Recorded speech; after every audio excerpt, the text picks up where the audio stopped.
Welcome to Fiction Audiobooks. If you enjoy the content, like and subscribing would be greatly appreciated. If you have any recommendations for novels, comment below. Chapter 51. However, even though Igor expressed his desire to not join, the old monkey would not interfere as long as Indra did not go too far. Grew. His eyes moved over towards Igor, who had suddenly multiplied his power 20 times over. He really forgot everything I told him, didn't he? DxD. Su. Igor stared defiantly at Indra, a steady stream of blood running from his lips. The impact had hurt him so much that he blacked out for the briefest of moments. Yet that did nothing to swab the bubbling rage churning through the blonde like poison. Indra grinned as he shook his head. The guts that Igor had amused him, yet also irked him. You. But he was interrupted by the blonde charging forward. Swoosh. Raa. Igor charged forward with his fist outstretched. Tsui. In an instant, the blonde appeared above Indra, ready to launch a falling heel kick to the head. But. Tsui. He quickly vanished and appeared in front of Indra, ready to launch a gut punch. Tsui. Again, he disappeared again and appeared above Indra with his knee level with his face. And just when he seemed fully committed to his attack. Tsui. He vanished once more and appeared behind Indra. This time, his hands were clasped together in the tiger seal. Two of his fingers pointed outward, their aim apparent. Igor rushed forward, fully determined to launch the one attack he knew would work on the god. The blonde knew that his attacks most likely wouldn't work on Indra. But if he could successfully trample on his dignity, then was willing to use whatever methods necessary. Yet just when his hands were only inches away from Indra's buttocks, a heavy pressure descended that instantly pushed him towards the ground, hard. Boom. The impact was so hard and so sudden that once Igor slammed into the ground, he immediately blacked out. This caused him to inevitably lose his Kaioken. But the blonde wasn't completely unconscious. Although it took a few seconds, Igor's mind finally regained clarity. Standing up, the blonde was now face to face with Indra, who appeared to be dangerously calm. Ignoring the strained chuckles of Sun Wukong, Indra glared at Igor with a subtle trace of killing intent. You really want to die, don't you? Despite the beating he's received, Igor wasn't one to lose a stare down. If I die, then I'll have died as a warrior. Hee hee. Indra shook his head in disdain. Then with one finger flick to the forehead, sent the blonde flying again to the wall again. Boom. The impact was so forceful that Igor rebounded from the wall before falling on his butt. Cough. The blonde could already feel that several of his bones were broken. There was also the part where his spine was damaged, thereby temporarily paralyzing him from the waist down. Blood dribbled down his exposed chest, his legs splayed out awkwardly on the ground. But Indra did not care for this. Slowly taking his time to walk towards the blonde, there was an expression of disdain on his face. Die a warrior's death? Aren't you more like a dog now? What you're about to experience is a dog's death. Igor remained silent at his words. The last thing he wanted to do was spit blood in front of Indra. He looked at Indra without any fear, which seemed to irk the god. It irritated Indra that there was someone who continuously defied him. If he didn't do anything now, it would set a precedence for future generations to defy him. But just as the war god was about to act any further, he suddenly received a voice transmission from Sun Wukong. Indra. Stop now before you take it too far. Indra did not break eye contact with Igor. It annoyed him how this little child was able to maintain blatant eye contact with him. It made him want to properly humble him. Wukong. Out of respect for our partnership and your honor, I told you I will not kill him. I know you won't. But the kid won't see it that way. Right now, he doesn't hate you. But if you continue to humiliate him. Do you think I care about the feelings of this brat? Not now. But he has potential. If you alienate him now, there will be no chance of resolving any issues he has with you. Wukong. Are you telling me to swallow my pride on a slim possibility? Indra. The only thing you're doing right now is pushing him towards Shiva. As of now, you are currently a goal he aims to surpass. This means he will stay to observe you. However, if you do what you are currently doing, he will inevitably side with Shiva out of spite. Yet all of these conjectures hang on the slim possibility that he can walk out my door. Indra. I know you won't kill him. You cannot confirm that, Wukong. I can. You have also felt his potential. The kid is a peak god class entity at such a young age. And he also owns the time chamber of the Aryans. There are only two things that can happen. Try to kill him and earn both mine and his resentment, or nurture him and we gain 100,000 soldiers in one body. Indra mulled over Sun Wukong's words. What the old sage made sense. the blonde as he was had a lot of potential to be great and he had the drive. Killing babies in the cradle was not Indra's method of doing things. He too enjoyed a good battle, otherwise he would not have been named the god of war. Furthermore, he was suddenly curious as to how powerful the blonde would be if given time. The thought of having another powerful figure on the level of Shiva suddenly excited him. Looking at the blonde before him who showed not a single ounce of fear, suddenly amused him. To him, Igor was like a little chihuahua under a leash. When everything was put into context, his little bark suddenly sounded pleasing. Lowering his glasses from his forehead, Indra crouched down, his eyes still managing to ooze amusement through the darkness of his aviators. You have quite the spine, don't you? By all rights, I should kill you here and now. But, I am a magnanimous god. As such, I will watch you from now on. Since you dare to call yourself a warrior, I expect you to act like one. If you show cowardice, I will kill you, regardless of whether Wukong vouched for you or not. Do you understand? The logical answer would have been to apply in the affirmative. The ordeal had passed and Igor had been given a way out. The opportunity to end things on a relatively good note had arrived and one would need to be stupid not to take it. But with typical blonde fashion, Igor surprised everyone. 100 years. If I don't reverse this situation in 100 years, I will willingly subordinate myself to you. Sun Wukong almost ripped out the hairs on his body in absolute fury and paranoia. One job. You had one job. Why are you so stubborn? As for Indra, he matched Igor's gaze with a confident smirk. How bold of you. How bold. But out of respect for Wukong, I will accept this instead of annihilating you on the spot. Chapter 52, Chapter 52. Sun Wukong almost ripped out the hairs on his body in absolute fury and paranoia.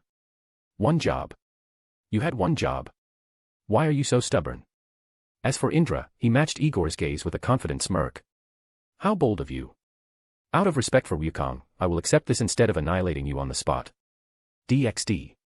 Far away from the palace, Igor and Sun Wukong were walking towards the barracks where the army resided. Aside from a concrete road, some towers, and a few buildings scattered here and there was nothing else of note. Both Igor and Sun Wukong were lost in their own thoughts, one questioning the intelligence of the other and the other re-evaluating their ideals. Along the way, Sun Wukong finally couldn't help but ask the question that had been plaguing his mind. Kid. Do you have rotten banana for brains? What was that? The blonde looked to the side abashedly. Well. Igor shrugged his shoulders when he didn't know how to carry on. Even he was still questioning the intelligence of his actions back there. Vain twitch. Sun Wukong glared angrily at Igor. He truly wanted to smack the boy into the concrete. Are you suicidal, kid? What happened? Or did my warning mean nothing to you? Igor frowned after hearing Sun Wukong's words. Come on, monkey sage. How was I supposed to act when he treated me like a number? I'm not an asset. I'm a demori. Just because others settle for it doesn't mean I should. Sun Wukong was speechless. He truly had never heard such idiocy. Instead of keeping quiet, you were willing to lose your life. Igor became equally angry as well. Having Sun Wukong devalue his convictions also riled him up. Hey. I'd rather die a man than live as a pansy. To Igor, just the thought of entertaining the scenario of remaining silent disgusted him to the core. Where would his pride as a man be if he did nothing? He would absolutely be disgusted with himself for backing down. Yet Sun Wukong thought differently. You idiot. You're going to die because of that stubborn head of yours. Sun Wukong felt that it was far too early for Igor to have such a stiff spine. There were very powerful people who would be willing to kill for far less. The old sage feared what would happen if Igor met them. But for Igor, his thoughts were different. I'd rather die now than live another century having remained silent. Vain bulge. Do you understand what you are saying? Do you truly understand exactly what you are saying? Or are you saying all these words just because you think they sound nice? Igor looked at the old sage. His gaze was deep, his manner serious. Monkey sage. I'm not an idiot. I've been alone for over half a century. I've had decades of time to be alone with my thoughts. My convictions were born in that time chamber. When I tell you that I would rather die than remain silent, I do not say it as a joke. It is not a gag. I am not trying to act cool or appear tough. I am not trying to portray myself as a fearless warrior. I truly mean that I would rather have my journey end on the spot than live with a stain on my pride. You dash. Monkey sage. I fear death. I fear death just as much as a normal person. The concept of death terrifies me to the core, monkey sage. But, I would rather it be my body that dies than be a dead soul in a living body. Igor took a deep breath, his gaze tilting upwards to take in the golden radiance of the sky. Listen to me, monkey sage. To me, pride is everything. I am proud of who I am as a person. I am a proud Demori, a proud human, a proud Aryan. My values are worth far more than my life. My dignity is worth far more than my life. My integrity, my values, my pride. All of it is worth far more than my life. Under no circumstances will I compromise my ideals out of fear. If I shed away my ideals for a chance at extending my life, then I will become no different from a dead soul in a living body. Igor looked at Sun Wukong again, his fists loosened like those of a defeated man. I will say this again, monkey sage. I am afraid of death. But at the very least, death is instant and hopefully, I'll reincarnate and start again in my next life. Once I lose my physical body, there is hope in the next life.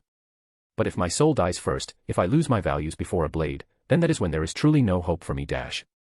Sun Wukong cut off the blonde. There is always hope, kid. There always is. Igor chuckled weakly. Not for me, monkey sage. Let me tell you something. To you, half a century is short, barely long enough for a nap. But for a 14-year-old teenage brat who's still wet behind the ears, that is an awfully long time to be alone. No parents, no siblings. Just some weights, training manuals, food, and all the time in the world, to be alone with the voices in his head. The reason why I hold these values of mine so stubbornly, to the point that I'd even risk death, is because these values of mine are the only things keeping the demons away. My pride is why I haven't fallen yet. My integrity is why I have not faltered. If I compromise even a little bit, the demons will come in through the cracks of my fractured mind. Sun Wukong listened quietly to Igor's words. He did not interrupt the blonde since he felt that this was something he needed to get out. And right he was. Igor continued on from his previous words, his fists now clenched tightly. Indra is strong, very strong. I felt it very clearly when I entered the room, monkey sage.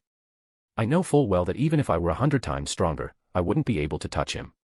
Under your logic, I should lower my head and endure whatever he does. But Igor gritted his teeth when he remembered how Indra referred to him as an asset. He was angry to the point that his Kaioken activated automatically. I am not an asset. I am a son of Demori. I can't live knowing I allowed another person to call me an asset. I can't. I just can't.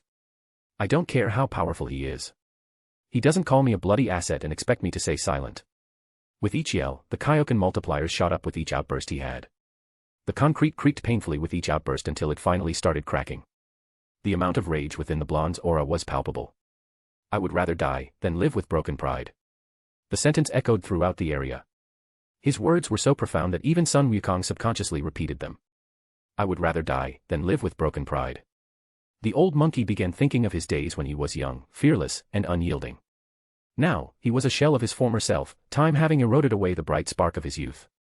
Hee. For a kid to make this old man's heart beat again. Sun Wukong looked at the blonde with a slightly different gaze. But although he admired the blonde's ideals, he still had a question in his heart. Once Igor had calmed down, the old sage threw the question. What about Asia? Hearing Sun Wukong's question, Igor replied, with a slight snarl. Don't go there, monkey sage. But Sun Wukong wouldn't let it go. Levitating up, he grabbed the blonde by the shoulder. Tell me. He looked directly into Igor's eyes. He truly wanted to know that for all his talk of conviction and ideals, what would happen now that he had Asia as another reason to live? This was a question that Sun Wukong would have the blonde answer no matter what. Being completely stopped in his tracks, Igor released a sigh. Monkey sage. I care deeply for Asia. I truly do. But my answer is still the same. I cannot live with myself knowing that I sacrificed my pride just to further my life. I can't. I truly can't. You know why, monkey sage? Because I never forget. I will never forget this moment. Even if 1,000 years pass and I become stronger than Indra, I will still remember this moment. Right now, I am proud of myself. I am proud that even when I faced a god, I never forsook my pride. But if I even dared to lower my head, it would become a stain on my heart that even after a millennium, I would still remember clearly. It would become a demon in my heart and I would be unable to get stronger because those who forsake their pride are not worthy of power. At that point, I would be useless to Asia and would be no better than a pansy. Sun Wukong let go of Igor after hearing his words. Although Sun Wukong did not agree with Igor's methods, he could understand the blonde. Igor valued his pride too much to the point that it became his reason for existence. The old sage stayed silent, a myriad of thoughts circling through his head. Such a person is too high risk to form any emotional attachments to. It was a conclusion that the old sage came to. Igor was someone who was in a race against time. He had to become strong quickly before he offended another powerful figure who would have no qualms killing him on the spot. It was such an unconventional solution that Sun Wukong palmed his forehead in exasperation. If only he was normal. Yet. He looked at the blonde who was looking at him in confusion. He wouldn't be Igor. It was only after a short period of silence between them that he decided to speak. Kid. Here's a word of advice. Do not get a lover. Listen to me before you interrupt. While I do understand your ideals, I am someone who has family, kid. Everyone that lives on Flower Fruit Mountain is my family. If they carried your ideals, I fear how many funerals I would have to hold every year. That is why I sincerely hope that no matter what, you will not bind yourself to a woman, at least not while you're this weak. Because should you do so and you end up dying. His words were clear. Igor was a liability to give your heart to. Sun Wukong did not want a young girl getting her heart broken needlessly. At the very least, the blonde must become immensely strong before he considers courting a woman, lest it end in tragedy. But Igor already had that thought in mind, though the root of it was different. Don't worry, monkey sage. Women will only get in my way of becoming strong.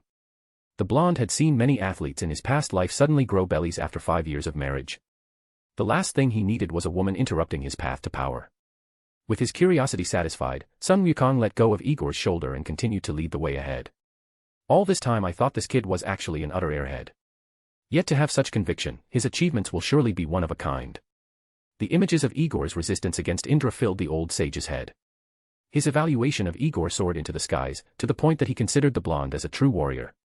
Even the last question he had was shifted to the side by him. Kid.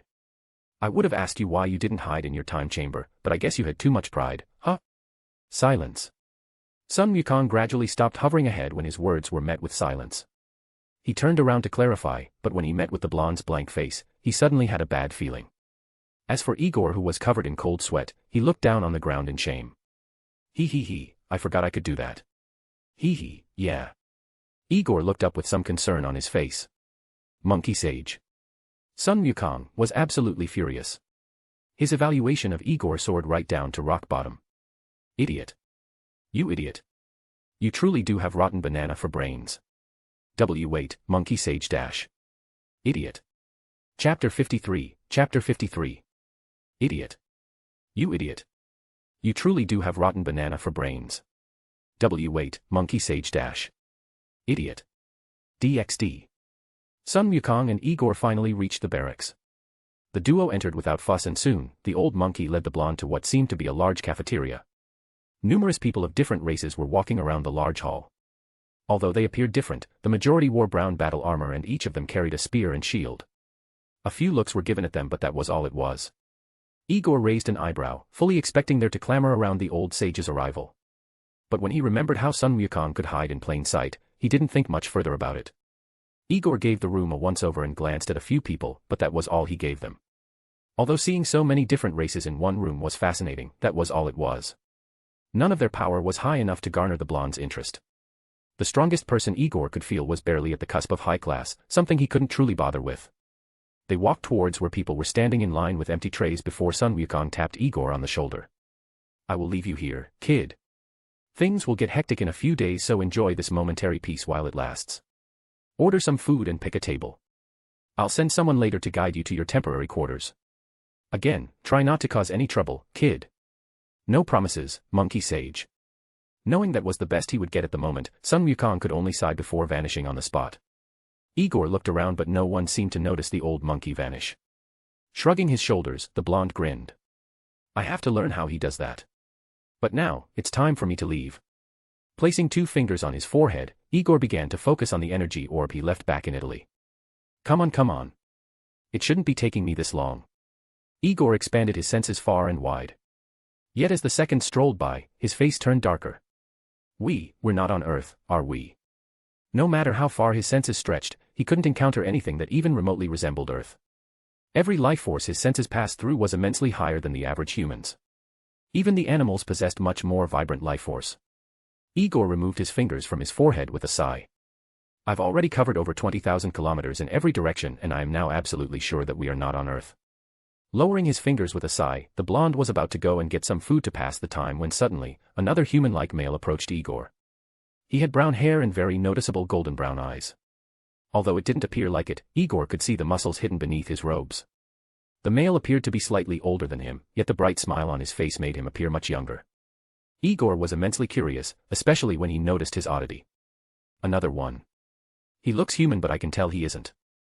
I can already sense a whole bunch of similar people to him all over this realm, yet he's the only one here in this part of the barracks. When the boy walked over, he pointed at the blonde. Hi. My name is Added. Were you trying to do the instant transmission like Goku? Immediately, something like a switch had been flipped in the blonde. His eyes widened as he looked at the boy. Why, you know of Dragon Ball? There was something along the lines of hope within the blonde. Although he never cared before, he did want someone to share the love of Dragon Ball with. He couldn't be sure whether Barakiel counted, and it would be quite a while since he saw the old man. So he placed his little hope on Added, and he did not disappoint. Added's eyes were wide with wonder as he excitedly spoke. Know of. I breathed Dragon Ball. Tears started forming in Igor's eyes. He was like a man who had found an oasis after days of drinking homemade water. Brother. Brother. Both boys shook each other's hands with manly tears in their eyes. Upon feeling the grip strength of the blonde, Added cried out again. Such a strong grip. A true brother. You are a true brother. Igor was equally excited. You as well. I can feel just how much training you've put in to have such a strong grip. Added laughed loudly. The current situation made him very happy. None of his fellow devas cared about anime, so he came to the lower barracks to find a fellow brother or sister amongst the different races. Never did he expect to strike gold on the first day. Laughing excitedly, he grabbed Igor's shoulder. Brother. To commemorate this day, I will show you my most prized collection. He then leaned down towards the blonde's ear. I had to sneak all the way over to the human world to get. I had to sneak past a few dozen guards. I'm telling you, it was very hard. Then discreetly, he pulled out a book from the inside of his robe. Look, brother. The book written by the heavens themselves. Igor looked down and his eyes widened. The book of the gods. You have the book of the gods. Immediately, a white flash appeared in the blonde's hand before it revealed the manga of Dragon Ball. I also have the holy book. Both boys traded sparkles of delight at each other. The stars in their eyes were so bright that even the lights in the hall appeared dull in comparison. Igor placed a fist to his chest, his face comically serious. Brother Added. You have the respect of Igor von Demori. Never have I thought that I would meet another enlightened one in this realm. Haha. You flatter me, Brother Demori. No, no, no. Call me Igor, Brother Added. It is only fair between us brothers. Then I'll listen to Brother Igor. The conversation between the two boys went unnoticed. With the hall being so large and there being so many people, everyone was too engrossed in their own matters. It was during the TME that Igor's gaze suddenly turned solemn. The blonde grabbed Added by the shoulder and looked at his fellow compatriot with a deadly serious expression. Brother Added. This is the moment of truth. Igor closed his eyes before taking a deep breath. Goku or Vegeta? The atmosphere immediately grew tense. Added couldn't help but freeze up at the question. With Igor asking such a question, his answer could make or break their new brotherhood. He felt it was too soon for such a question to be answered, yet he also understood that some things were better tested early. Knowing it was inevitable, Added felt obligated to answer. Brother Igor. I truly apologize, but I am Goku. Added was truly ready to fight at the moment. If Igor also wanted to be Goku, he was ready to fight the blonde to death to maintain his right. Just like how there could never be two Gokus, there could never be two friends who could call themselves him in the same area. One would have to lose the right, and Added was determined not to lose the right. But on the contrary, the blonde laughed. He he he. Then, a surging white aura emanated from the blonde that made his hair shoot up. His ponytail came undone by the fiery force of his ki. He looked at Added with a crazed smile, his head tilted to the side. Kakarot. Fight me. Added looked on with a surprised expression. The power emanating from Igor, while not powerful, was certainly enough to raise a few questioning eyebrows. As for Added, he finally regained his wits and smiled. He recognized the plot Igor was trying to emulate. So copying the blonde, he manifested a golden aura around him which similarly made his hair rise up. Yet his expression was calm, his gaze serious. Vegeta, I will fight you. But not as enemies. Let's push each other to become stronger. Igor could no longer restrain himself. Added's expression was so on point that he truly seemed like Goku when he was about to fight Majin Vegeta. The blonde couldn't keep the plot anymore. Added had passed with flying colors and truly proved that he was a follower of the holy book. Brother Added. Let us embrace the scion ways and converse further with our fists. Ha ha ha ha. You read my mind as well, brother Igor. Let us not talk any longer. Our fists will convey our feelings. Yes. Swoosh swoosh, clash. Right there in the cafeteria, stupid decisions were made. Chapter 54, Chapter 54.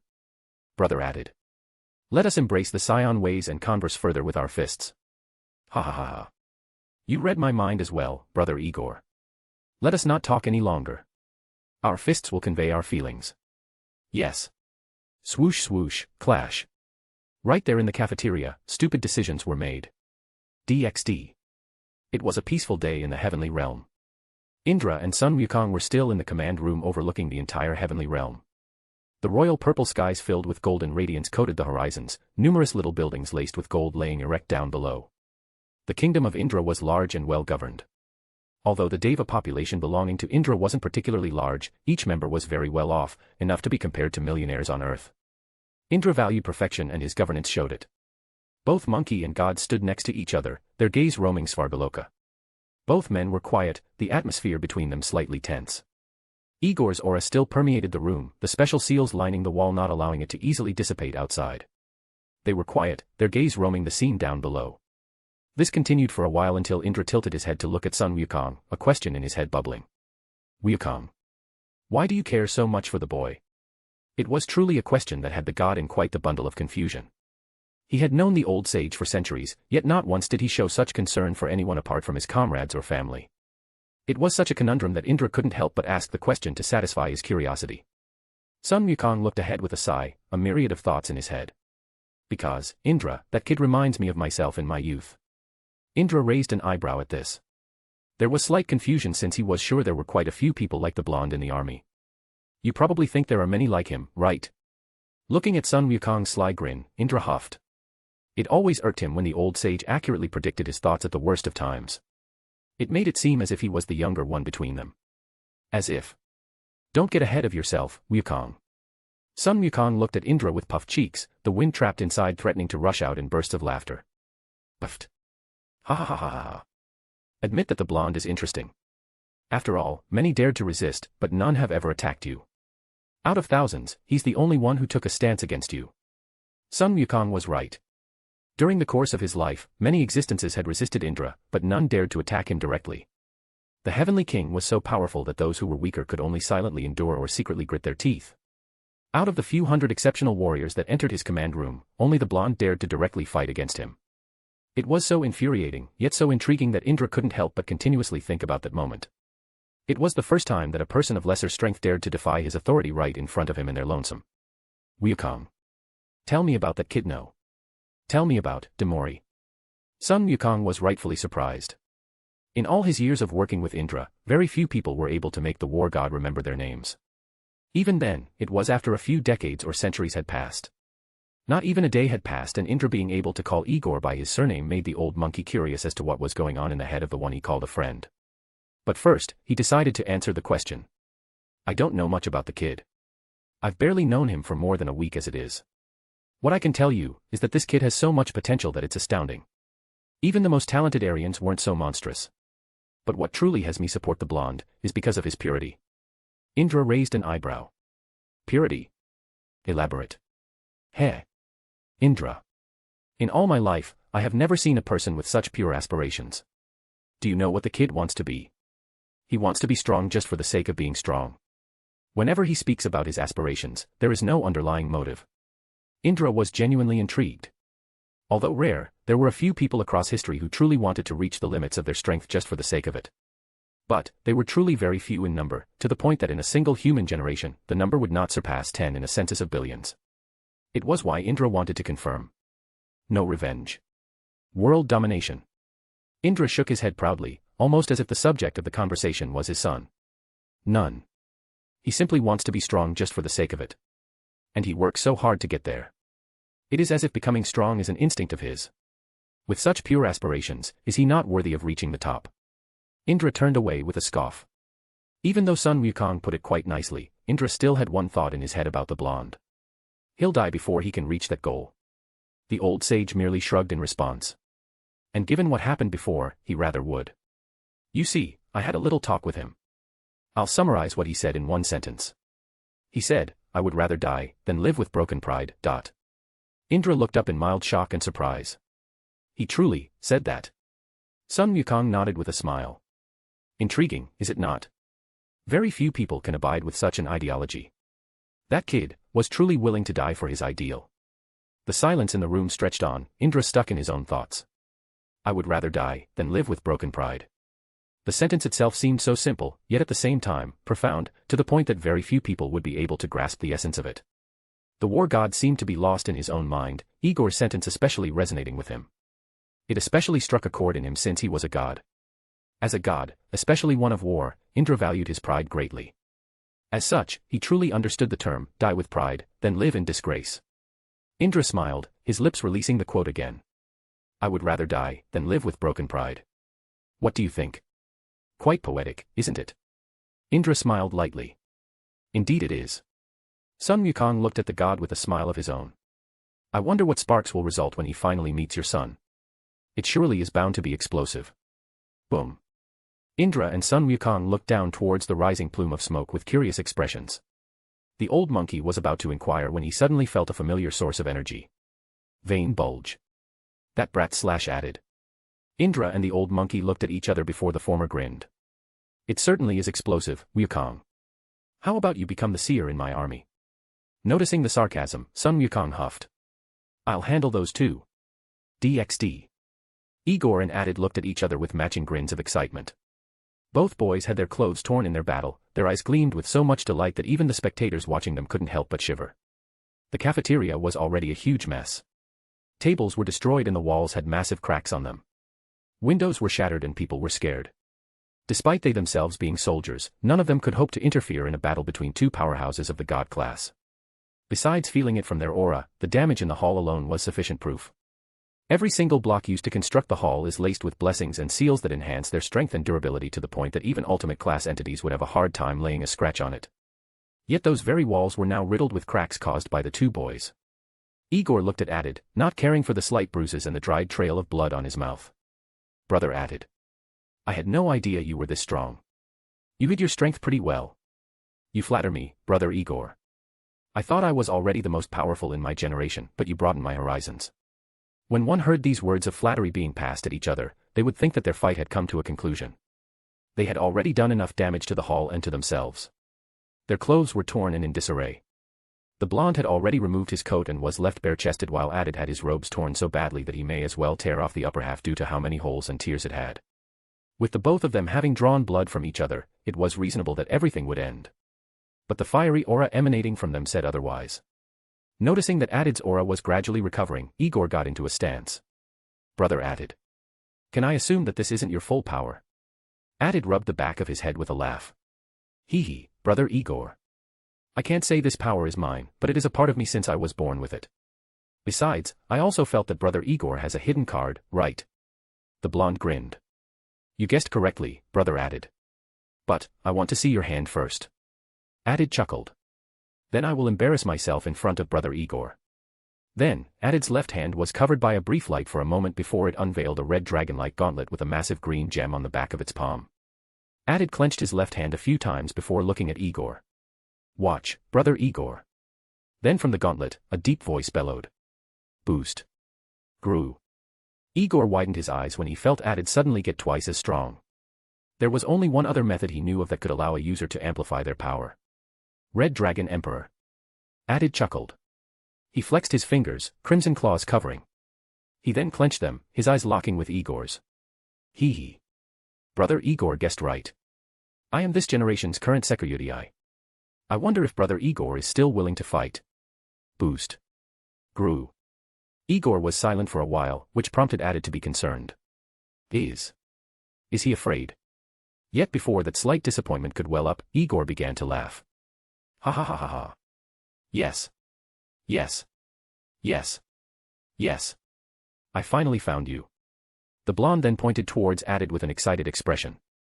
Watch, brother Added. I want to see which is better between your boost and my. A red aura started melding together with Igor's white aura. Kaioken. Grew. His aura exploded fiercely, the shockwave offsetting debris and shattering any remnant pieces of glass in the window frames of the hall.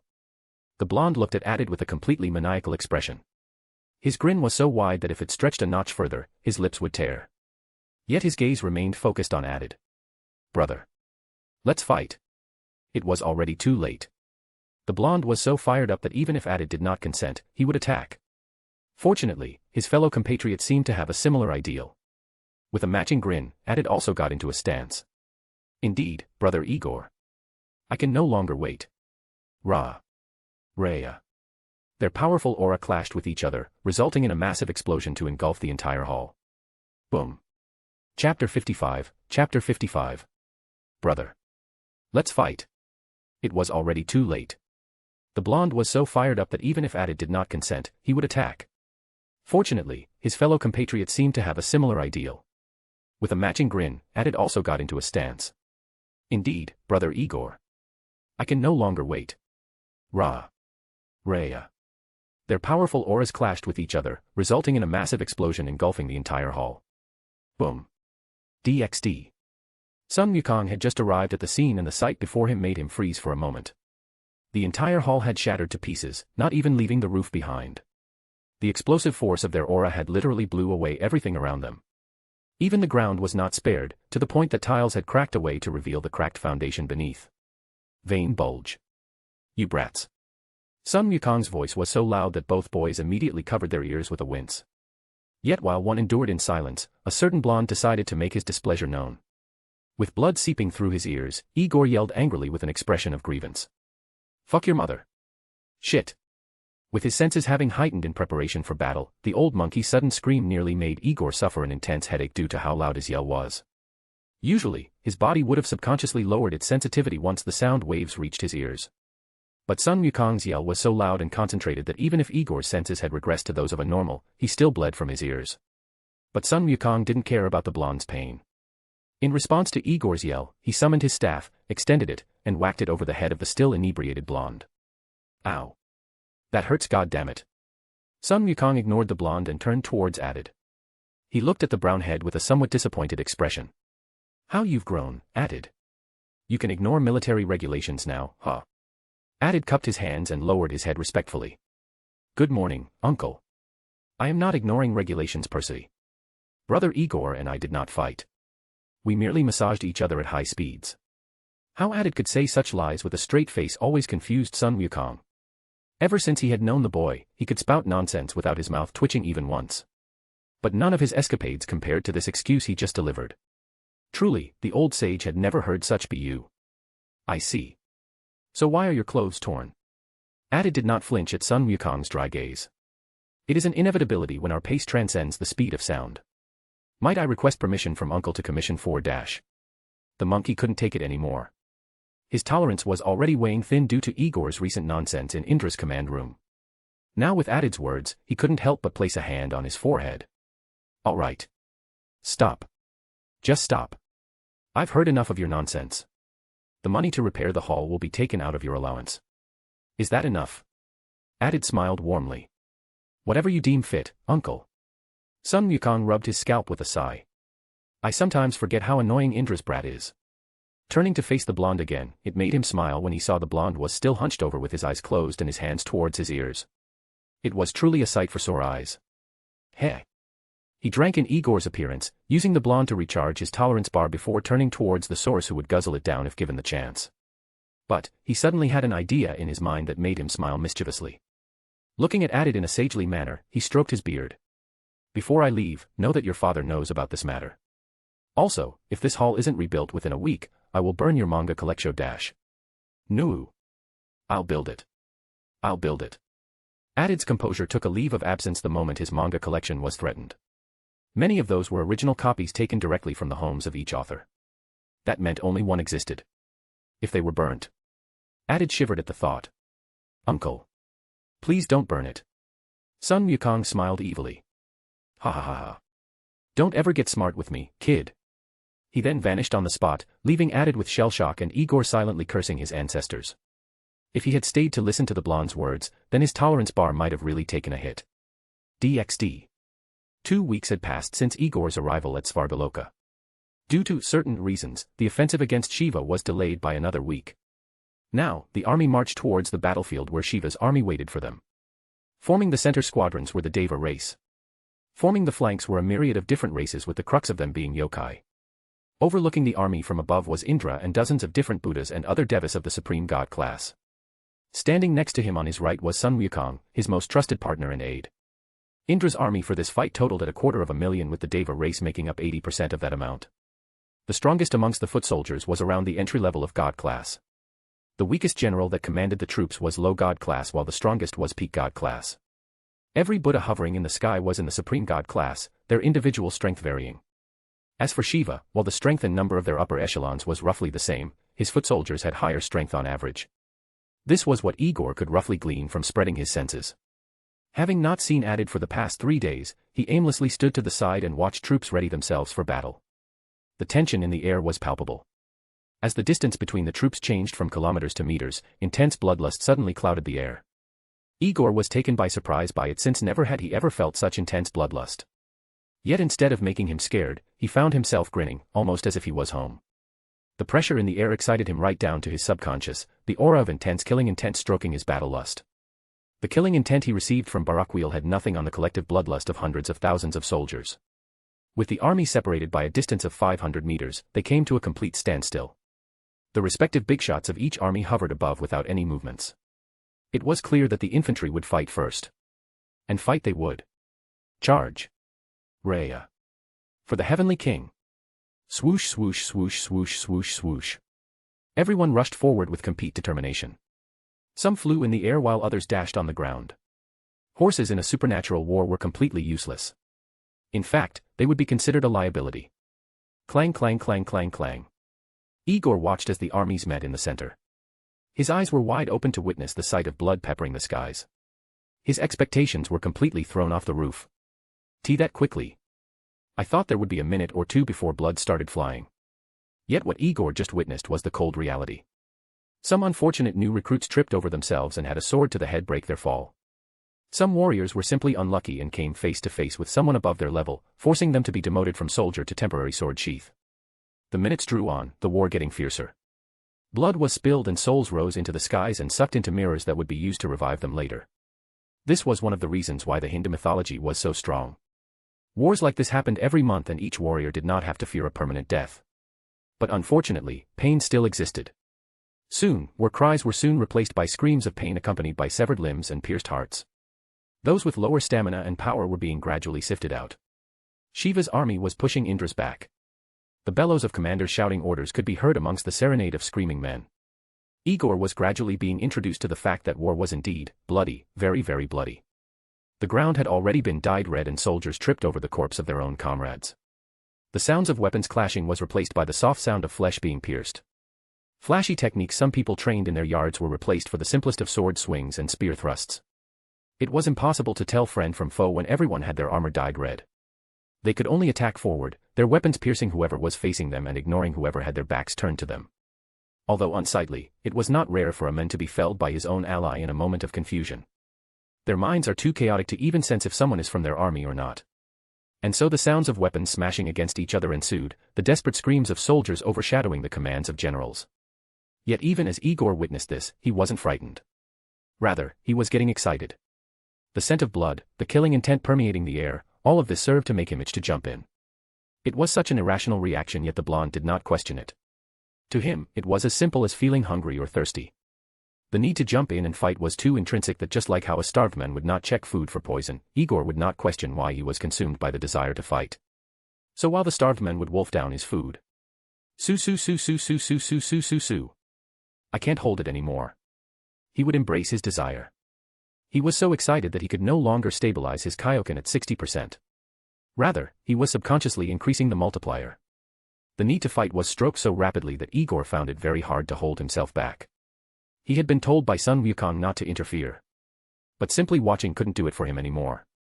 Sorry, monkey sage. Su su su su su su su. But I can't stop myself. Gruu, swoosh. Chapter 56, Chapter 56. Sorry, monkey sage. Su su su su su su su. But I can't stop myself. Gruu, swoosh. DxD. Igor flew over to the battlefield with a crazed smile on his face. His Kaioken was fully activated, making him appear as a red streak that was descending towards the front lines. He was flying so quickly that very few people could perceive him. But they could definitely perceive his aura. Boom. Silence. A giant plume of dust rose up, the sounds of combat lowering in turn. Igor's single action quietened the entire battle. Yet it wasn't his entrance that hushed everyone's weapons. Rather, it was the raw battle intent oozing from the dust cloud that froze everyone in their tracks. Phewish. A powerful pressure swept away the dust clouds and revealed a ferocious-looking Igor. His smile was wide, his eyes blood-red almost as if he was on the verge of going berserk. The crushing aura filled with his battle intent was like a basin of cold water that cooled down even the most bloodthirsty warriors. It was especially worse for those who were unfortunate enough to be next to the blonde. Despite the distance separating them and Igor was less than 3 meters, none of them even entertained the thought of stabbing him. Igor was oozing power belonging to the god class. Even though there were other god class fighters on the field, almost none of them could withstand Igor's battle lust. With a fiery red aura surrounding him, the blonde puffed out his chest and roared to the skies. Let's fight. Groo. As if in resonance, his aura exploded with a shockwave that knocked back everyone within a 100-meter radius. With hundreds of soldiers toppling over themselves, a wide clearing was formed with the blonde as the epicenter. Su. Blatantly running his senses through the entire battlefield, Igor searched for the largest concentration of strong. Catch his arrow. Grabbing an arrow with his hand, Igor slowly turned to the right, his smile gradually widening. Locking eyes with the person who fired the arrow, he laughed. He, ha ha ha ha. Swoosh. The archer responsible for the arrow barely had any time to react before the view of his comrades changed to that of the reddest fist in existence. Boom. The strike was so powerful that his head was blasted clean off his shoulders. Not just him, everyone for the next 100 meters in a concave formation suffered differing injuries.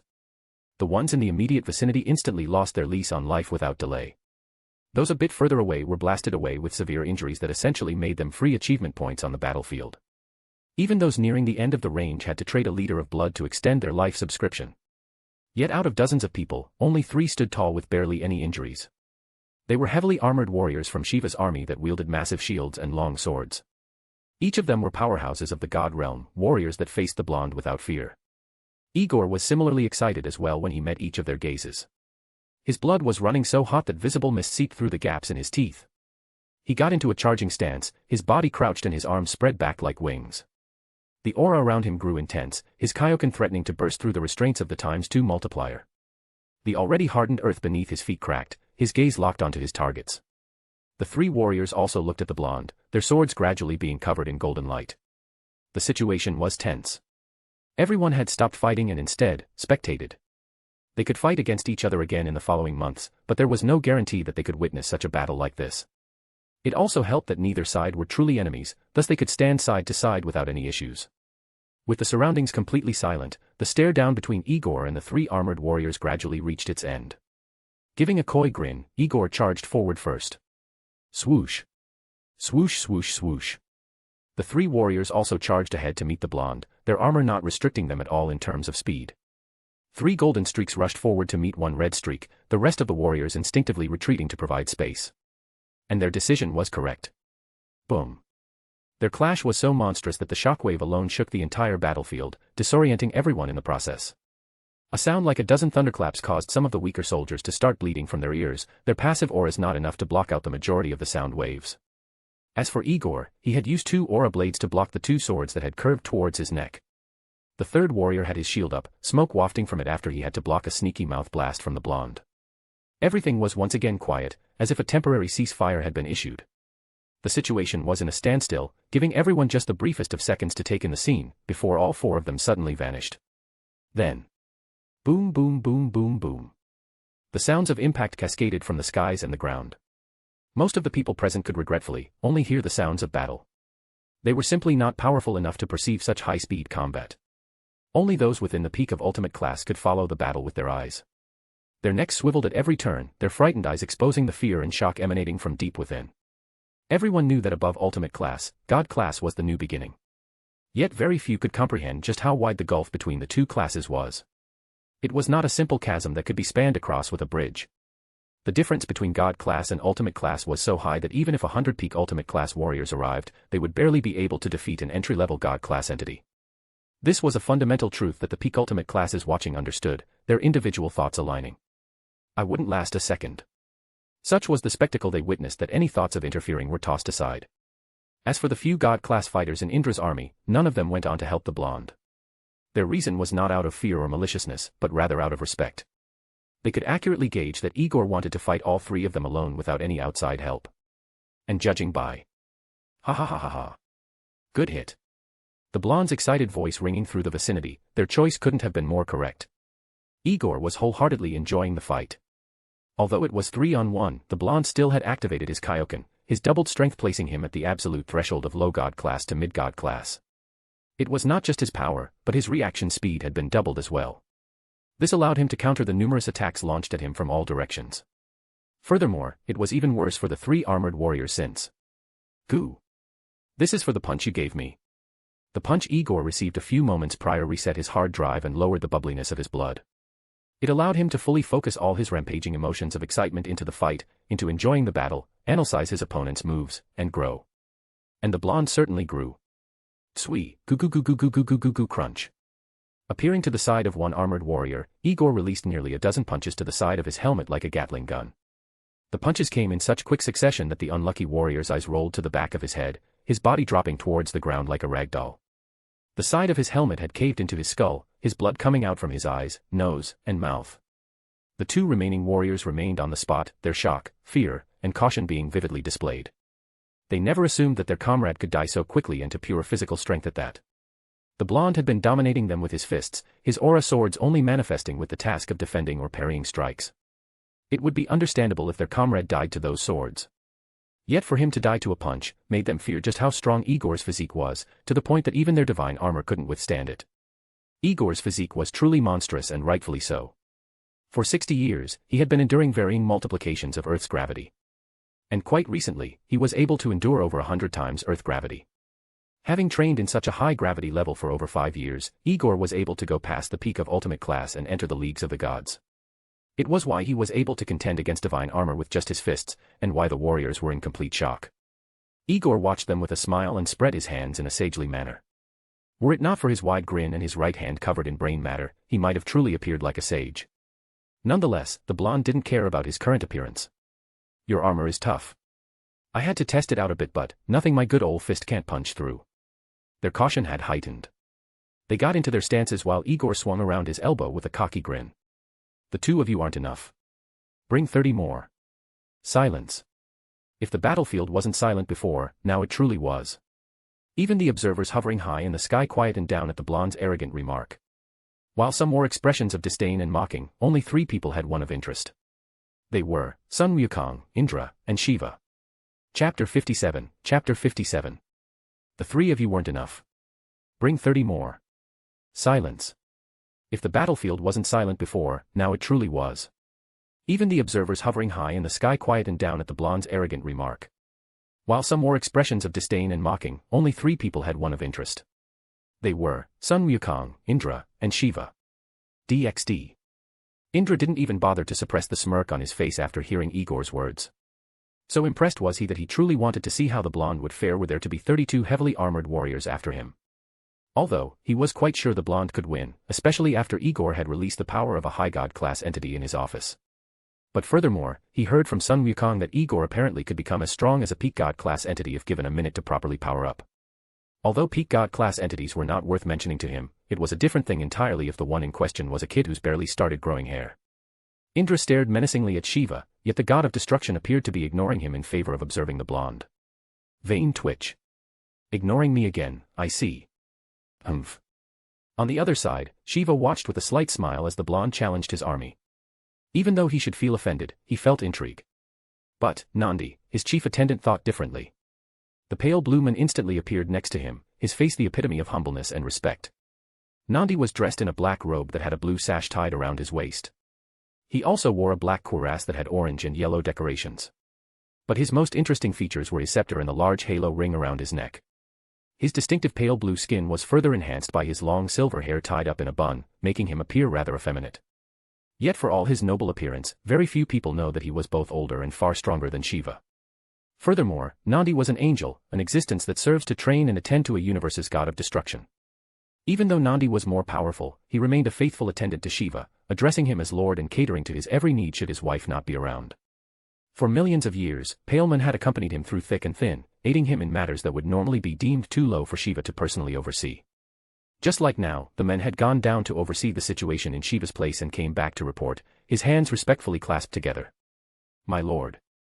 This young fellow is lowering the morale of our combatants." "Any orders, my lord?" Although his attendant spoke as if he was concerned, Shiva knew he was more amused than anything. "Give the boy the 30 warriors he desires to fight. I truly wish to see just what is the extent of his powers." Nandi nodded. "As you wish, my lord." And just like that, he vanished from sight. It did not take long before several powerful auras filled the battlefield. What followed next was the blonde's cackle and his power level doubling, bringing him into the realm of mid-god class. It intrigued Shiva since he knew of Indra having a son that possessed the boosted gear, so his initial thoughts were that he was being remotely boosted by the sacred gear's transfer ability. But that thought had barely lasted a single second before he had thrown it out. Even after a few minutes had passed, Shiva remained interested by Igor's ability to suddenly boost his strength, with the only drawback being stamina consumption. Shiva knew of a few techniques that could do the same, but they usually required sacrifices or lifespan in exchange. But the god did not feel any connection of blessings coming down on the blonde or his lifespan decreasing. In fact, his lifespan is increasing. Truly intriguing. Even the most powerful Aryans barely lived past their 3rd century, yet his range is nearing the 4th. Such a divine technique, I wonder how he chanced upon it. Yet for all the Kaioken's special properties, it was not relevant to him. It was a simple passing interest laced with a tinge of curiosity. If all Igor had going for him was this technique, Shiva would have most likely forgotten his existence by the end of the battle. What truly made Shiva pay special attention to Igor, even to allow the honor of his army to be sullied by sending 30 warriors against one person, is because Igor's physique impressed him. He could already tell even now that should his own warriors use the Kaioken at the blonde's current level, X4, they would not make it past the 30-second mark. The technique was so ferocious that without a sufficiently strong body and enough stamina, a user could potentially kill themselves if they failed to meet the requirements of the technique. But Igor could continuously maintain it without issue, his face showing absolutely no sign of exhaustion. Boom boom boom boom boom. Shiva watched on as the blonde attacked first, his body exploding in a burst of speed, agility, and power. The blonde was so elusive and his strike so powerful that Shiva gave a nod of approval. A strong body. A healthy spirit. A fortified mind. A steel heart. Truly a rarity dash. This is fun. Fight me more. Sue, boom. Igor proceeded to rush into the middle of the 30 warriors, fully taking advantage of the cramped space to diminish the use of their long swords. Shiva showed no intentions of sending aid to his troops that were clearly being pushed back by the slippery blonde. It was rather funny watching men who lived for centuries being pushed back. They were completely unable to touch Igor, proof that his combat instincts were completely out of this world. He moved like water through them, abusing his instant vanish, asterisk to the point that the soldiers were losing their heads over how he could instantly switch locations. The blonde could be aiming a kick to one warrior only to suddenly kick another warrior 5 meters away in the head. In a way, Igor's way of fighting was said to be suited for fighting against multiple enemies. For his foe, their combat capabilities were restrained due to how close their other companions were. Furthermore, due to there being over 20 of them, hesitation was commonplace since they could inadvertently harm their own comrades should they fully commit to an attack and the blonde dodges. Sue. Sue. Sue. Sue. Sue. That annoying sound entered their ears again, followed by the sounds of armor being crushed and blood being coughed out. Igor was not lenient with them. All his attacks were aimed to kill. Already having felled over 5 of them, the blonde was far from satisfied and fatigue was something he would never feel for the next few hours, and that is only due to using the instant vanish technique.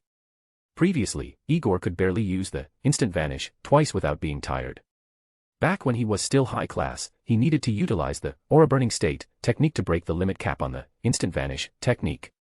But the aura burning state came with its own disadvantages, the main one namely being that it guzzled down the caster's ki to the point that they would barely even be able to form the simplest of ki blasts. But with the Kaioken, the blonde got the best of both the aura-burning state and the aura-flowing state. His already incredible physique was greatly enhanced and the issue of the limited use of his instant vanish was resolved. With a superior physique honed from decades of gravity training and a technique that allows him to move dozens of meters in moments, the blonde was an absolute thrasher that punched his way through the elite armored warriors with his fists. Chapter 58, Chapter 58. With a superior physique honed from decades of gravity training and a technique that allows him to move dozens of meters in moments, the blonde was an absolute thrasher that slaughtered his way through the elite armored warriors with his fists. DxD. Shiva watched indifferently as Igor made his way through the armed warriors. Tensions were running high with how the warriors were losing so terribly. Nandi noticed this and chose to offer his input. My lord. Army morale is decreasing rapidly. I suggest we dash. But Shiva waved him off. No, Nandi. There will be no need. Let this child be the fire that ignites the fire of my men for the next battle. Let's retreat. The words of Shiva were heard by all the Buddhas and other fighters hovering in the sky with him. His words took all of them by surprise. Retreating now would be the first time the army would suffer such a fatal and embarrassing loss. While some were ready to unquestionably follow Shiva's orders and retreat, some already wanted to dispute. The most notable of them was Mahabali. He was a handsome man with long black hair, pale skin, and wore a sari dress. He was muscular, his temperament fierce, but calm.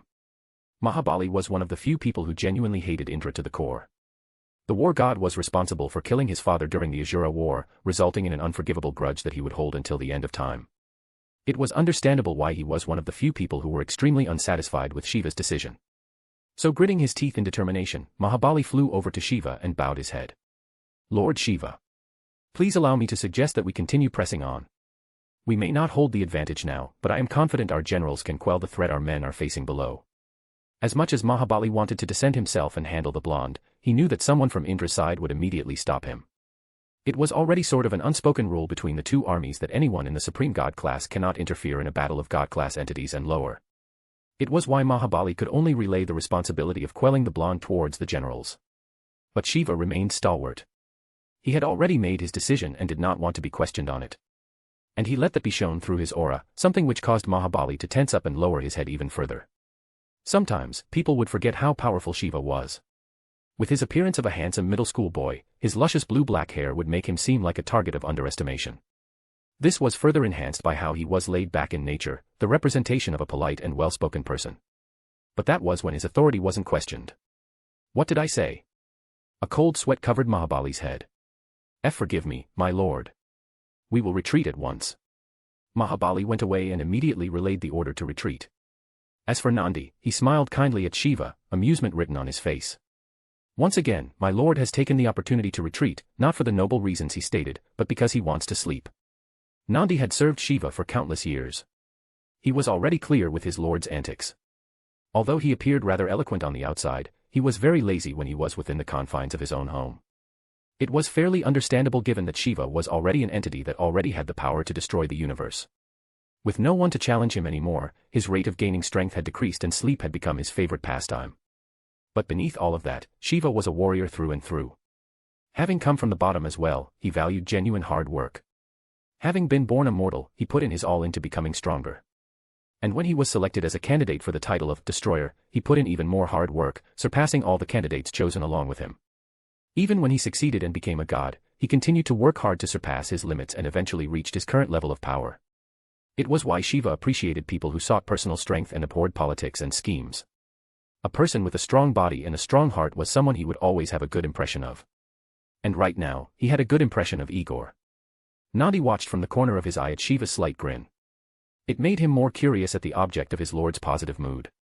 Scrutinizing the berserk blonde in detail, Nandi silently pondered. Will he become a person my lord can finally fight? Very few people knew this, but Shiva's strength far surpassed the supreme class. Even conceptual beings like Ophis and Great Red could barely compare to him. Shiva was so powerful that should he wish to, he could destroy the entire universe. Yet, it was only publicly known that he could destroy Earth. It was why that gods like Indra dared to challenge him and why Shiva always appeared bored. To him, Indra was so weak that he could erase his entire existence with a single finger. The only reason why he hid his power, why he tolerated the war with Indra, was to preserve his life. As powerful as he was, his other fellow gods, Brahma and Vishnu, weren't as powerful. That would not be a problem, except that his life was linked to theirs. Shiva was part of the Trimurti, and in that trio existed Brahma the creator, Vishnu the preserver, and he, Shiva the destroyer. As a destroyer god, his power needed to far surpass any possible threat in order to preserve the sanctity of the universe from major threats that could serve to completely destroy all life. It was why even after receiving his title, he continued to train under Nandi, breaking through his limits and finally becoming a universe-class entity. Yet in order to keep him in check, his life would be linked to two of his fellow gods. Should they die in any way, he will die as well. It is an insurance reason to prevent him from becoming a tyrant that ruled the universe like an overlord. Shiva had no problem with the arrangement except for the fact that his fellow gods were much weaker than the threats he was supposed to destroy.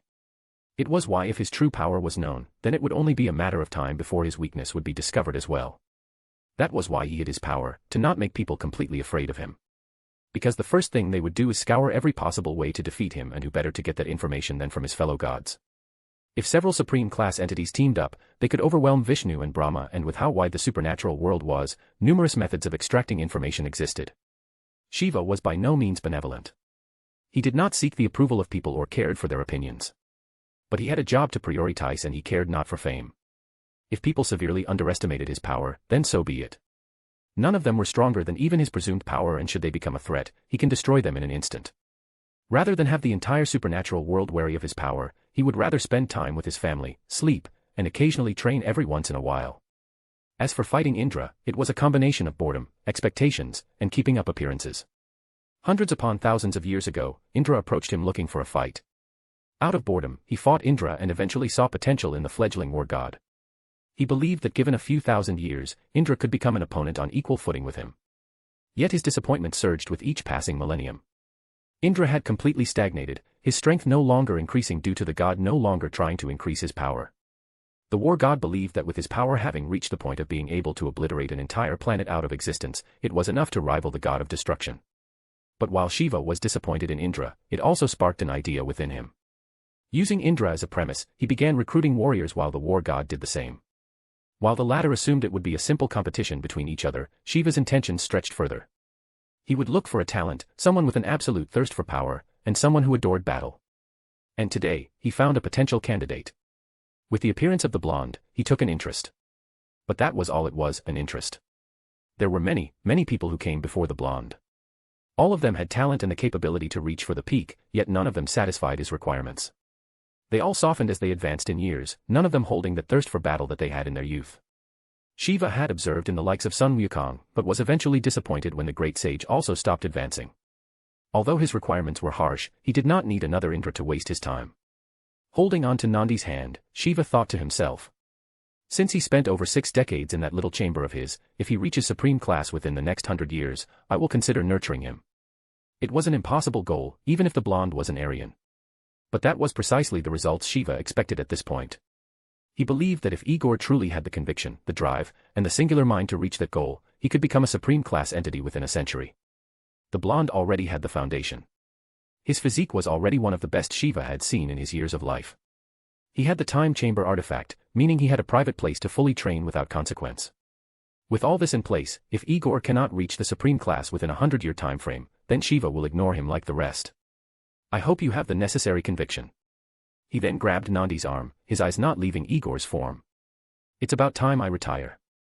With that little sentence, both he and Nandi vanished in a pillar of blue light. Chapter 59. Chapter 59. The blonde already had the foundation. His physique was already one of the best Shiva had seen in his years of life.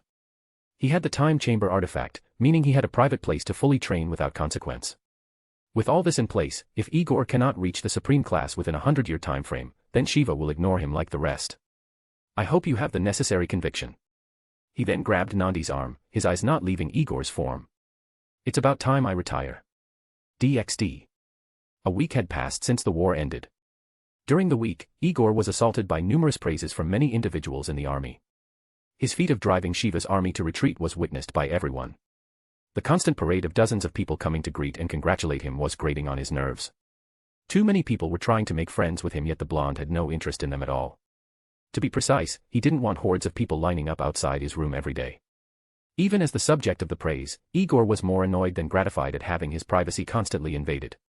So in typical blonde fashion, he punched the lights out of anyone who approached him after the 3rd day. And so for the rest of the week, his days had been relatively peaceful. It was miraculous how sending an overly enthusiastic ultimate class into a coma for the next 3 months could suddenly bring peace into his life. And it was with this peace that the blonde finally set out to do what he wanted to. Currently, Igor had flew back to the battlefield. He was standing right in the middle of it, specifically within the area he had fought in. The traces of blood had vanished while the scars that lined the ground had almost fully been repaired. Corpses, weapons, and pieces of armor had also vanished without a trace. Compared to the bloody river it was a few days ago, the field had reverted back to its barren appearance of rocky deserted grounds. But he was not interested in the appearance of the field nor the magic or divine power used to repair it. Rather, he was interested in reliving the fight he had been through. Now that he had calmed down, Igor began reviewing the fight in its entirety, evaluating where he showed flaws, where there were missed opportunities, where he exerted more effort than necessary, where he took too long to strike, and so on. Analyzing these little details would greatly help in his growth. The blonde treated this matter with absolute importance since knowing where he made mistakes could help him improve in combat. Although Barakiel had taught him how to fight and had imparted his experiences to him, there was a difference between theory and a practical session. But one important thing that the Fallen had taught him was, Brat.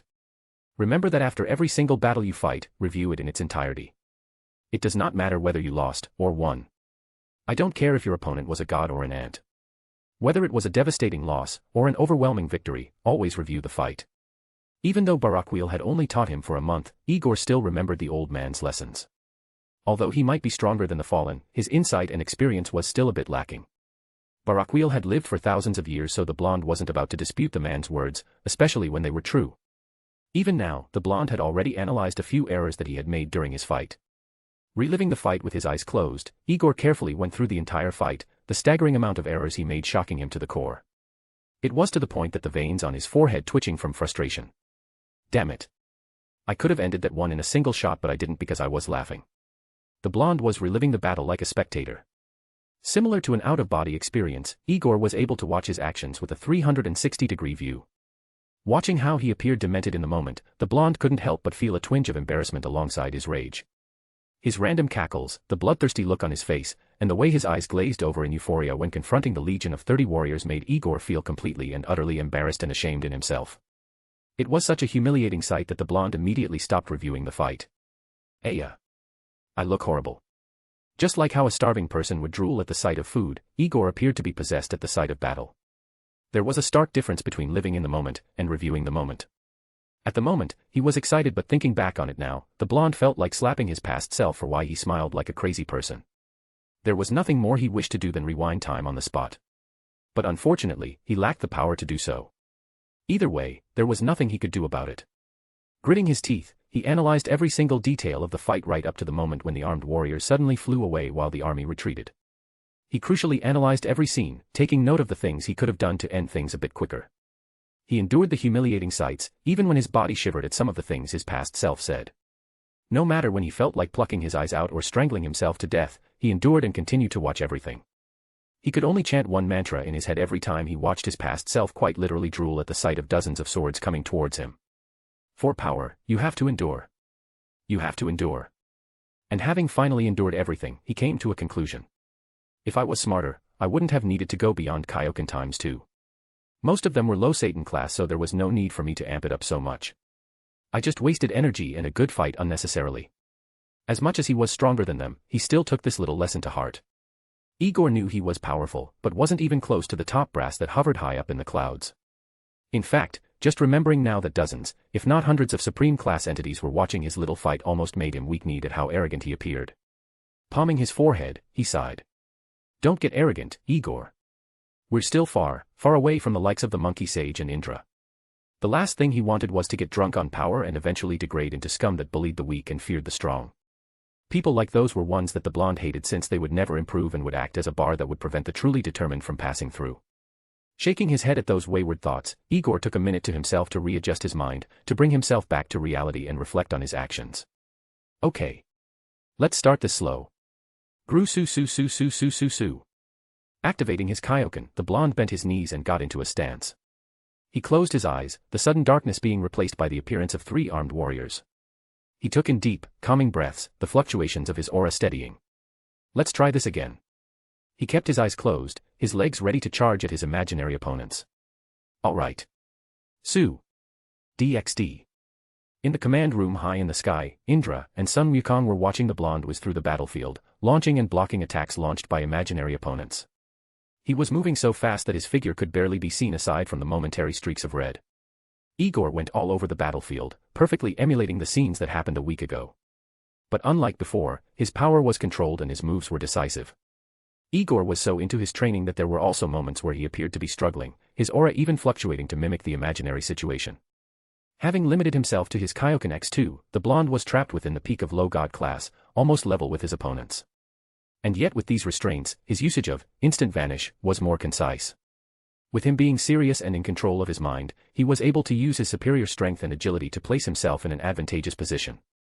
Seeing the blonde so immersed in his training made Indra reminisce of the time when he was just a fledgling god. At just a mere few centuries of age, he had rushed to Shiva's mountain and challenged the god to a fight.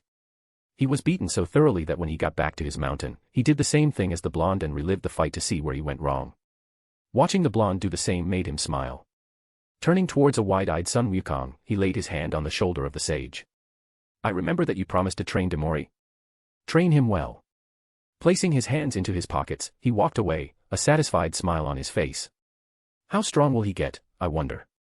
As for Sun Wukong, he sighed in defeat when Indra brought up the matter again. Truthfully, it was more of a fault on his part due to his big mouth opened by bananas, alcohol, and happiness. It all began when Indra dragged him from the celebrations and asked him for a way to keep Igor in the army without resorting to force. Without thinking, he littered out his thoughts. The only way you're gonna keep the kid is if you train him, old Indra. Money, women, and power won't work on that annoying kid. He's too annoyingly resolute, even if he's stupid. Oh. Do you think you can train him? Me. Well, there's no other person more suited for the task than OL Wukong here. I'll whip the kid into shape that he'll practically beg me to stay here. Remembering his drunken words at that moment, the old sage really cursed his loose lips. This, Iya. He lowered his head in complete defeat. He could already imagine how hard it would be to teach a loose cannon like Igor. I will never drink again. Chapter 60. This, Iya. He lowered his head in complete defeat. He could already how hard it would be to teach a loose cannon like Igor. I will never drink again. DxD. Over a month had passed since the war and things were relatively peaceful in Svargaloka. 2 weeks ago, Igor had met up again with Added and their reunion was explosive. As self-proclaimed followers of the Dragon Ball religion, there was only one way they could ever greet each other, through battle. Swoosh swoosh swoosh swoosh swoosh. For the last 2 weeks, the boys had constantly sparred with each other, their conversations always devolving into battle. With both knowing the existence of Super Saiyan 4, it was always a debate between who was stronger between Vegeta and Goku. As a devout follower of Vegeta, Igor always felt it was his duty to disprove Added's reasonings. And the way to do that was through beating him in a fight. Boost. Goku will always be the strongest. Block. Bullshit.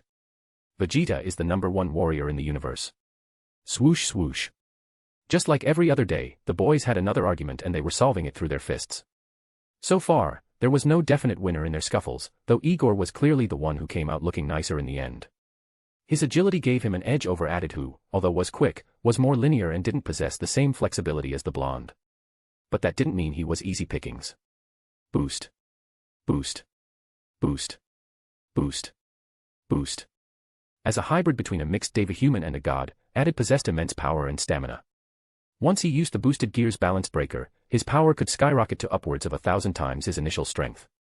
But that would only last for less than a second before his strength would start rapidly decreasing. While the boosted gear did truly have the ability to continuously double the strength of a user, it had its weaknesses. The strength gained by boosting is finite and the duration depends on the wielder's capabilities. Furthermore, if the user is not proficient enough in using the gear, they may not gain the total doubled power from boosting. It was not rare for a user to only gain a fifth of the total boost, the other 4/5 having been lost during the process of boosting. But Added had been training himself in using the boosted gear ever since he was a child. After over a decade of training, he doesn't suffer from loss of power during the boost process and his highest controllable boosted power could last for a second compared to the mere moments from before. Although a second sounded short, it was relatively long between these two warriors. In a fight of their magnitude, Added would have roughly 3 chances to hit the Igor, and that was with the blonde doing his hardest to stay away from his fist. Although Igor was certainly slow in terms of locking onto an energy signature in this combat situation, he could become quite a nuisance once he's gotten used to a particular energy signature. Having sparred with Added for so long, Igor had gotten so familiar with his energy signature that he barely needed to focus to maintain his lock-on on Added. And he was about to become a nuisance again. Having heard Added boost 10 times in succession, Igor also amped up his Kaioken to the 25th multiplier. With Added having increased his strength to over 1,000 times, his only hope of reacting quickly enough to the hybrid's attacks was boosting himself to Kaioken X25. So with 2 fingers to his forehead, the blonde gave off a grin before vanishing. Tsui. Tsui. Tsui.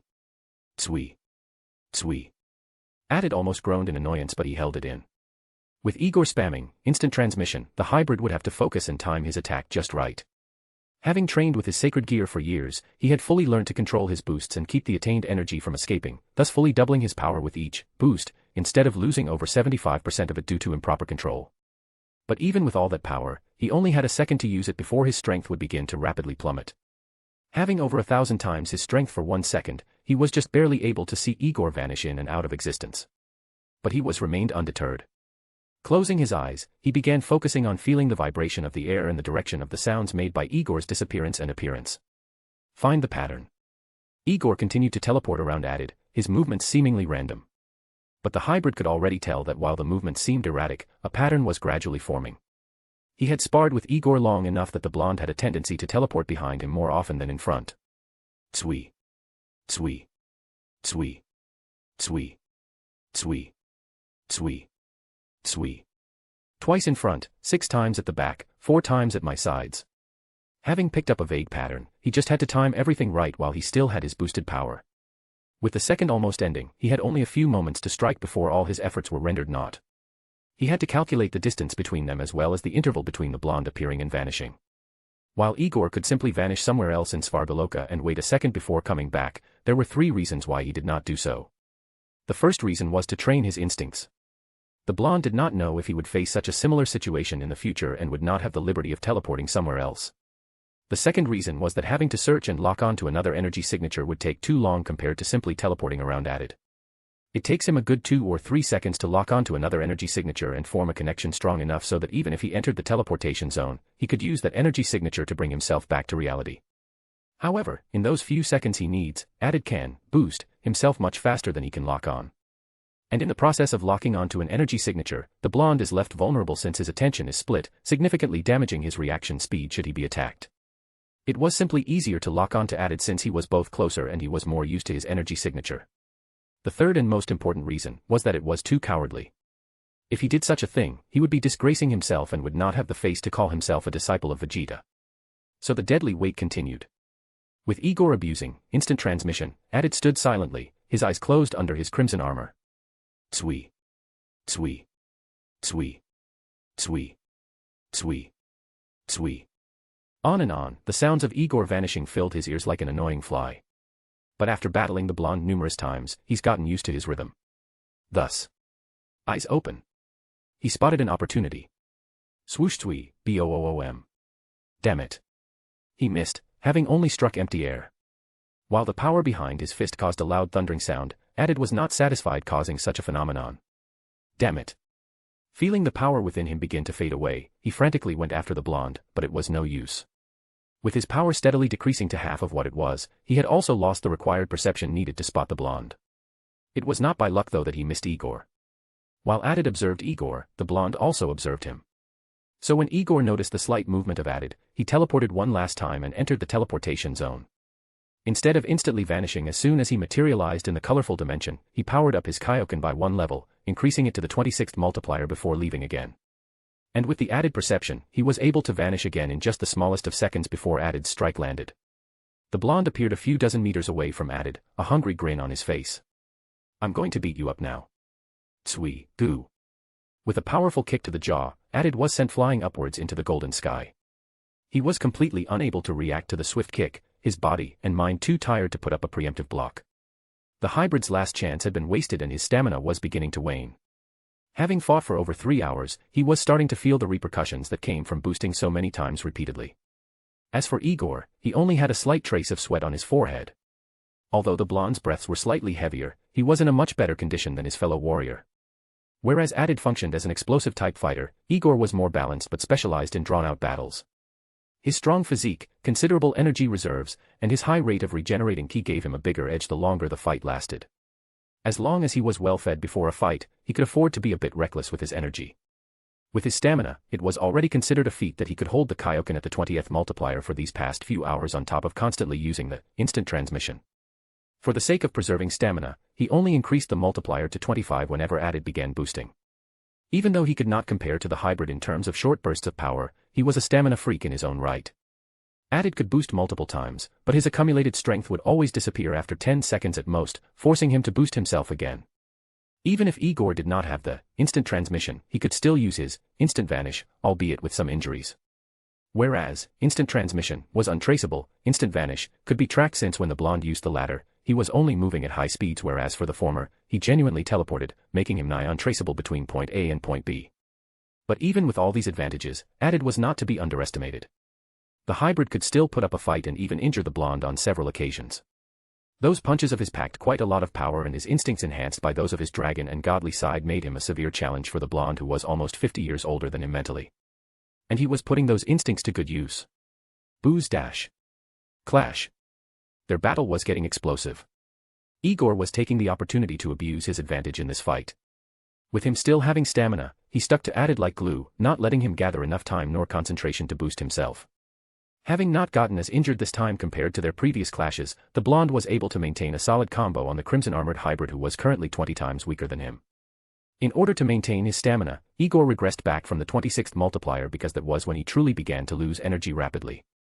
Although it was only a difference of 1 level compared to the 25th multiplier, that 1 level was his breaking point in controlling the Kaioken. Even then, times 25 still took a lot more out of him compared to the 20th multiplier. So he wanted to end this quickly before added could recover. Despite being that much stronger than the hybrid, the armor protecting him was a nuisance altogether. And since this was a little banter between them and not a true battle, energy attacks were not permitted as a silent agreement between them. So his only option was to thrash and slam added all the way to the ground and bash him to the point that his armor broke or the brunette passed out.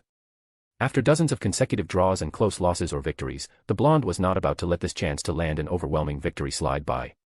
This was his chance to prove that the way of Vegeta was the ultimate path, and he would be damned if he disappointed his idol.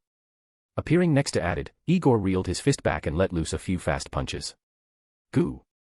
Goo. Goo. Goo. Focusing more on speed than power, his fist struck added like a machine gun, the speed and concussive force stunning the hybrid.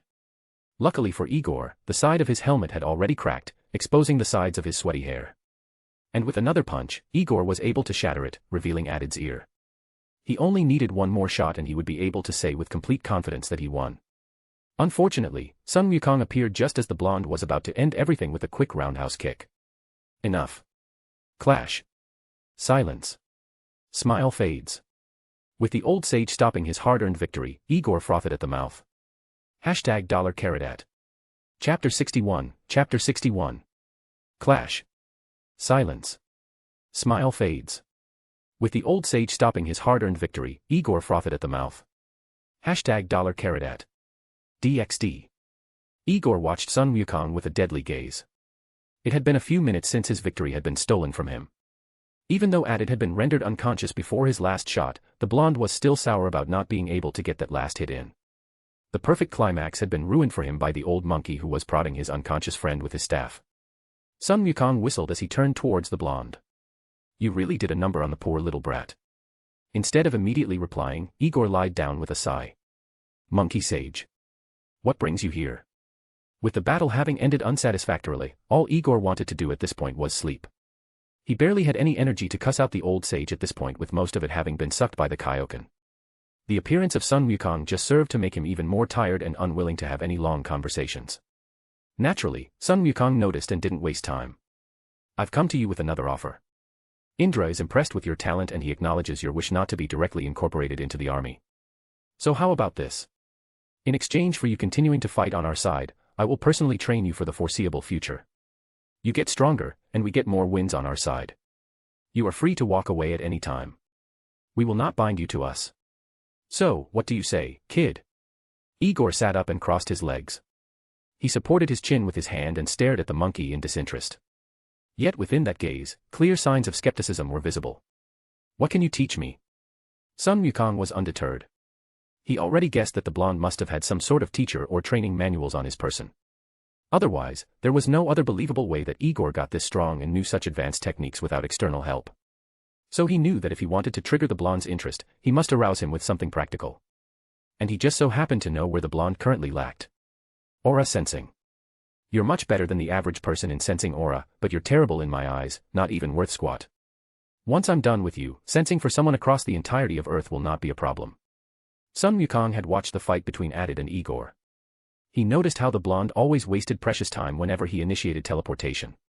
Furthermore, his style of locking onto an energy signature was too blatant that even Added was able to feel Igor latch onto his life force like an anchor. Although the brunette was a bit too slow to counter, he could brace himself for any attacks that came his way. Sun Wukong knew that if Igor did not improve on his aura sensing, his signature technique would end up being fatally countered in the future. He could already imagine a scene in the future where Igor tries to attack with instant transmission, only to suddenly get impaled without knowing how. Not wanting to see such a future happen, he continued explaining. For us who are sensitive to life force, we can feel when someone latches onto it. For instance, if you were to try and teleport next to me, I can guess at what side you will appear based on where my life force feels dragged the most. Then all I'll have to do is stick out my staff at the spot where you'll appear and you're impaled. Igor did not comment on Sun Wukong's words, but instead lowered his head in thought. It was a new concept to him that someone can feel when their life force is being locked onto. Yet before he could raise a question about how that worked, the old sage continued. Furthermore, I can teach you how to completely suppress your power. Right now, you cannot mingle amongst ordinary people as you are. The power you give off will oppress them. Igor raised his head up, his gaze running through the monkey like he was an idiot. Not even 2 months have passed and I was able to walk around Italy without a problem. What changed now, monkey sage? Sun Wukong closed his eyes, taking deep breaths in the process so as to suppress the urge to slap the blonde into the dirt. He kept them closed, not that Igor would know due to the band covering them. It was one of these days that the old sage wished he had his pipe with him. The reason why, kid, is because of the change in your aura. Whenever someone experiences a battlefield for the first time, their gaze changes. It deepens and their mind matures. For you, it went a step further. Your aura changed. It now holds killing intent within it. Normal humans and any other weak entities will have a subconscious fear towards you. Instead of concern, that sentence only served to make Igor smile. With a flash of white in his hand, an oversized chicken leg appeared within his grasp. Taking a bite out of it, he looked at Sun Wukong. That's good news, monkey sage. A lot of troublesome situations can be avoided. Igor could already imagine that if he had this amazing aura a few years ago, no one would have sought trouble with him due to his foreign heritage. But, fate cannot be controlled. Yet, Sun Wukong only grinned before delivering the finishing blow. Oh. So you're saying it's fine if little Asia fears you as well? Igor dropped the chicken leg out of shock. He was first confused why the old sage brought up such a question. But it then clicked in his head that Asia was a human, a weak human. He never imagined that Asia fearing him would be a consequence as well. The thought alone was quickly rising up to be his #1 nightmare. As for the old monkey, he chose to drive the nail in harder instead of consoling the kid. Your aura can make full-grown men wary of you, not to mention little children. I can already imagine the scene, you visiting Asia, and her running away from you to her grandpa. That did it for the blonde. The scene had already formed in his head and was already replaying over and over again. Just imagining Asia squirm from his presence alone made him anxious. Overcome by fear, he vanished from his spot and grabbed Sun Wukong by his robes. Yet instead of malicious intent, there was a frantic expression in his eyes. Monkey sage. Please help me control my aura. The blonde was this close to tears. Truth be told, he had also felt a slight change in his aura as well since that day, yet he never cared much for the consequences. But he never imagined that the consequences would be possibly alienating his only sister. That was something he could not bear. And that was something the old sage would use. I will. So long as you refer to me as Master. The light in Igor's eyes faded. As soon as he heard the word Master, he let go of Sun Wukong's robe. I see. I'll just figure it out myself. With a white light covering him, he was about to vanish into the time chamber when Sun Wukong grabbed him. Stop.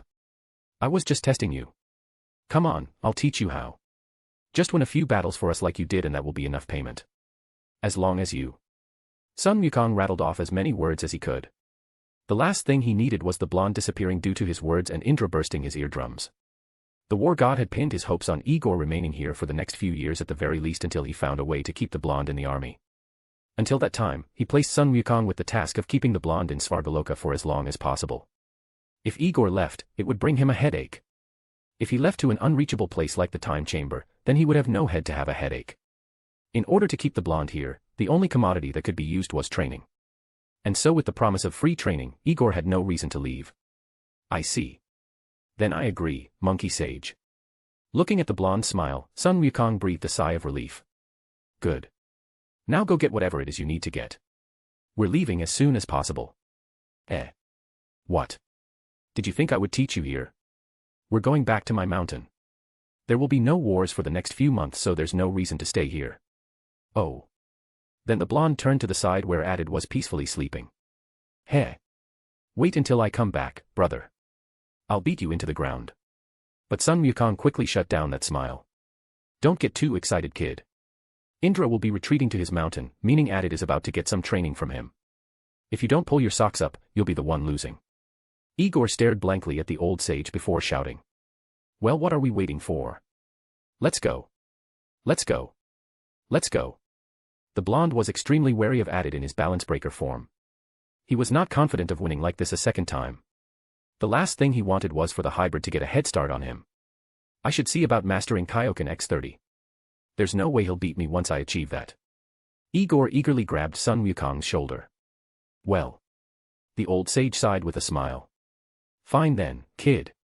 I'll make sure to thoroughly teach you. It was at that moment that Igor had regrets. Not because that he was afraid of the potential training he would have to endure, but because of how the old sage smiled. Red alerts were going through his head, his memory flashing back to how Barakiel would sometimes look at Shuri. His eyes widened in fear when he felt the old sage look at him a bit too eagerly. Pedophile. Unfortunately, it was too late to let go. And you know the drill.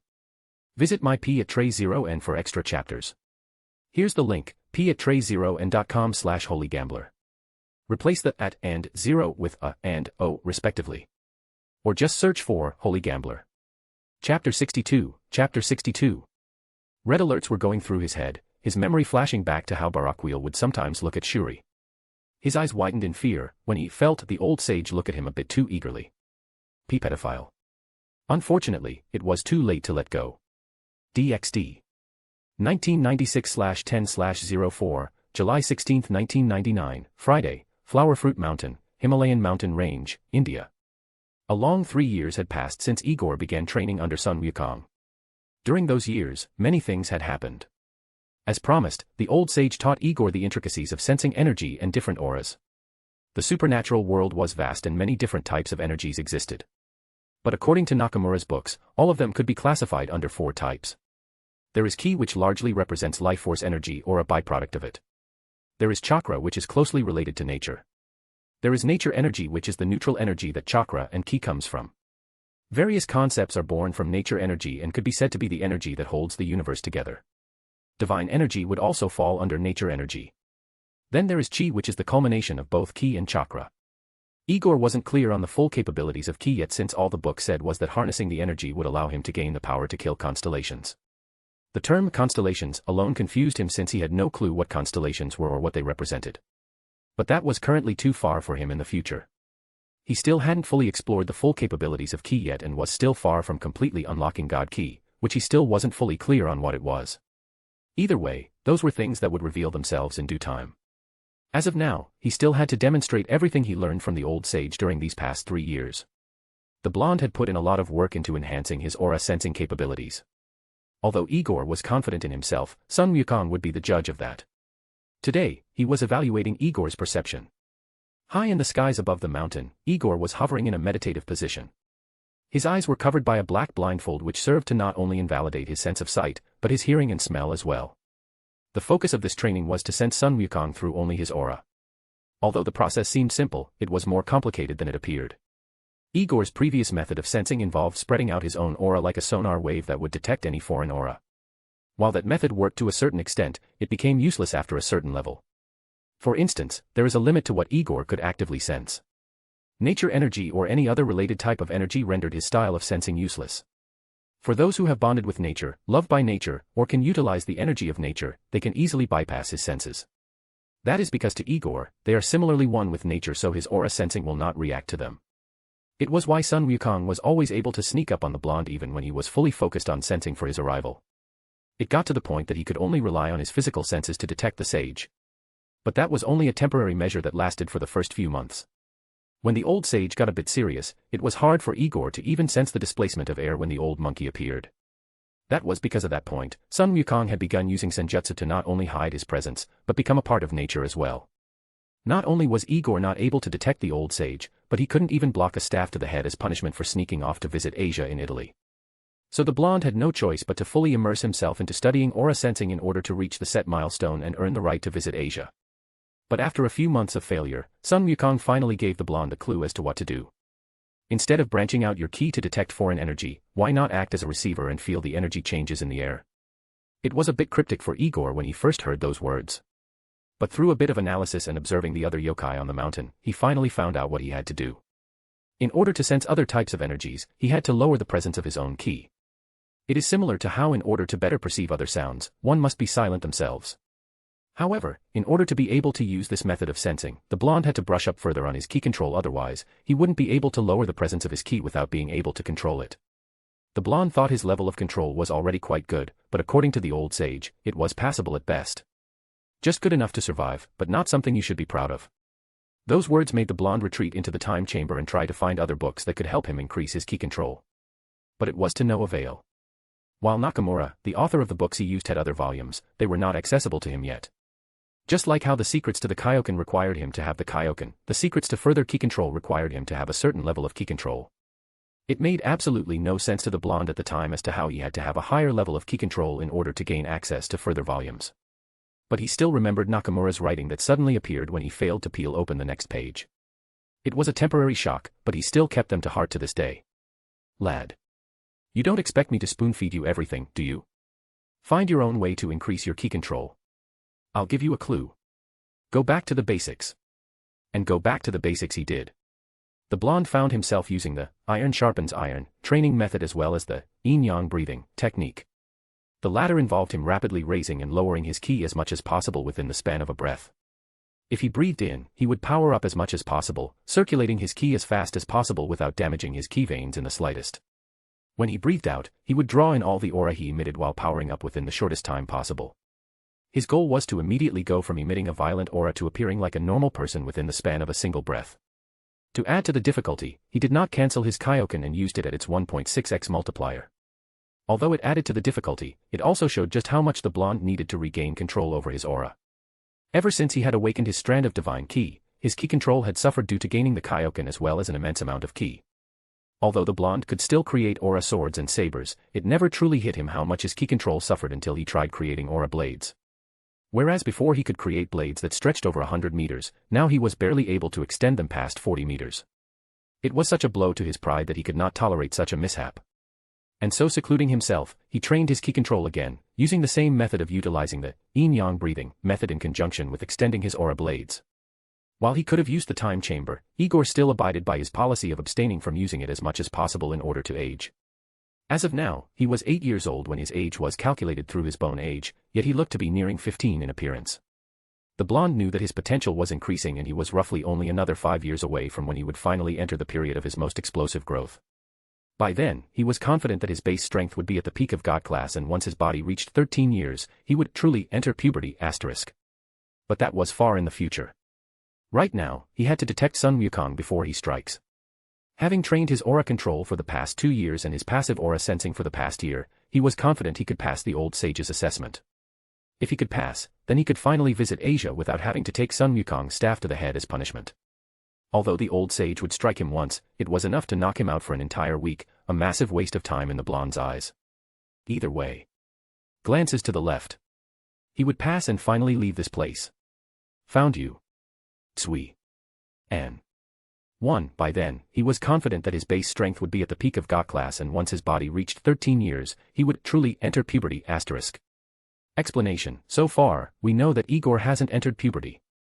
Now to the important question that I know you have. Despite appearing to be over 14, does his equipment work? Initially it didn't, and here's you why. Remember that at first, he only grew in order to adapt to the time chamber. So, everything grew in proportion, but no pipes were really working. He was initially around 13 years of age in appearance, but after awakening his divine ki, that was when he truly grew. It was explained that depending on a person's initial age, divine ki would either make them younger or older in order to bring them as close as possible to their peak. Now considering that all Igor has is a strand of divine ki, he only got a boost of a year or two, but that was enough for production to begin. Hope that settles a few lingering questions. Now, I announce an upload schedule change. Due to an increase in workload, I have decided to swap the times when I write and when I do my assignments. Instead of writing at home, I will write at school and do my assignments at home. The reason is, yesterday I had absolutely no energy to think about the next plot. ChatGPT can help me with my assignments, not writing. So this will roughly be my new upload for the rest of this week. If you're interested in reading ahead, here's the link, p@tray0n.com/holygambler. Replace the at and 0 with a and o respectively. Or just search for Holy Gambler. Chapter 63. If he could pass, then he could finally visit Asia without having to take Sun Wukong's staff to the head as punishment. Although the old sage would strike him once, it was enough to knock him out for an entire week, a massive waste of time in the blonde's eyes. Either way. Glances to the left. He would pass and finally leave this place. Found you. Tsui. DxD. He's worked hard. Sun Wukong watched in complete silence as the blonde focused on trying to find him. Igor was completely focused in sensing the various energies around him, something the old sage took great pride in teaching him. He had dedicated a great deal of time in teaching Igor how to sense the various energies traveling through the atmosphere. He had assumed it would take the blonde a long amount of time to sense energies related to chakra. Yet to his complete surprise, a week hadn't even passed and Igor was able to sense every yokai in the mountain. It was shocking, but he eventually left the reason to Igor's strange constitution that allowed him to wield ki. To this day, the old sage could not decipher how the blonde had ki and why it was so different from normal ki. His ki was far more potent, purer, and leaned more towards destructive capabilities. Every Aryan in history he knew of only used magic, with a few being able to use ki also. There was never an outlier like Igor who used ki.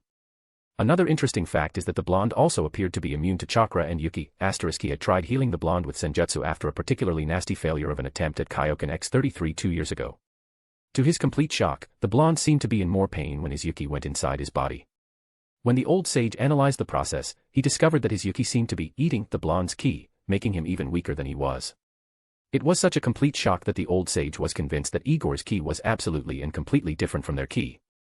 Even though he used life force, the composition of his ki was completely different. He was planning on teaching Igor how to use senjutsu, but he wasn't sure if he could any more due to the differences between their respective ki, otherwise he wouldn't have spent so much time teaching the blonde how to sense aura. Truth be told, he had dived far into the topic than he initially intended to. Once the blonde had learned how to passively sense different energies nearly 2 years ago, he would have delved into senjutsu. But because he was unsure whether his methods would work, he decided to turn Igor into an absolute annoyance of a sensor. The blonde was intuitive and his comprehension was astounding. He had learnt that showing Igor how it's done before going into theory was the best way to hammer things into his head. It was an odd way of learning since the opposite was the usual go-to process. But the normal way clearly didn't work for the abnormal blonde, and it was only after the old sage caught the boy almost successfully emulate the method to passively sense energy that he finally changed his teaching method. And now, his efforts had gradually paid off. The blonde was so good at sensing now that even he had to actively conceal himself just to escape his detection.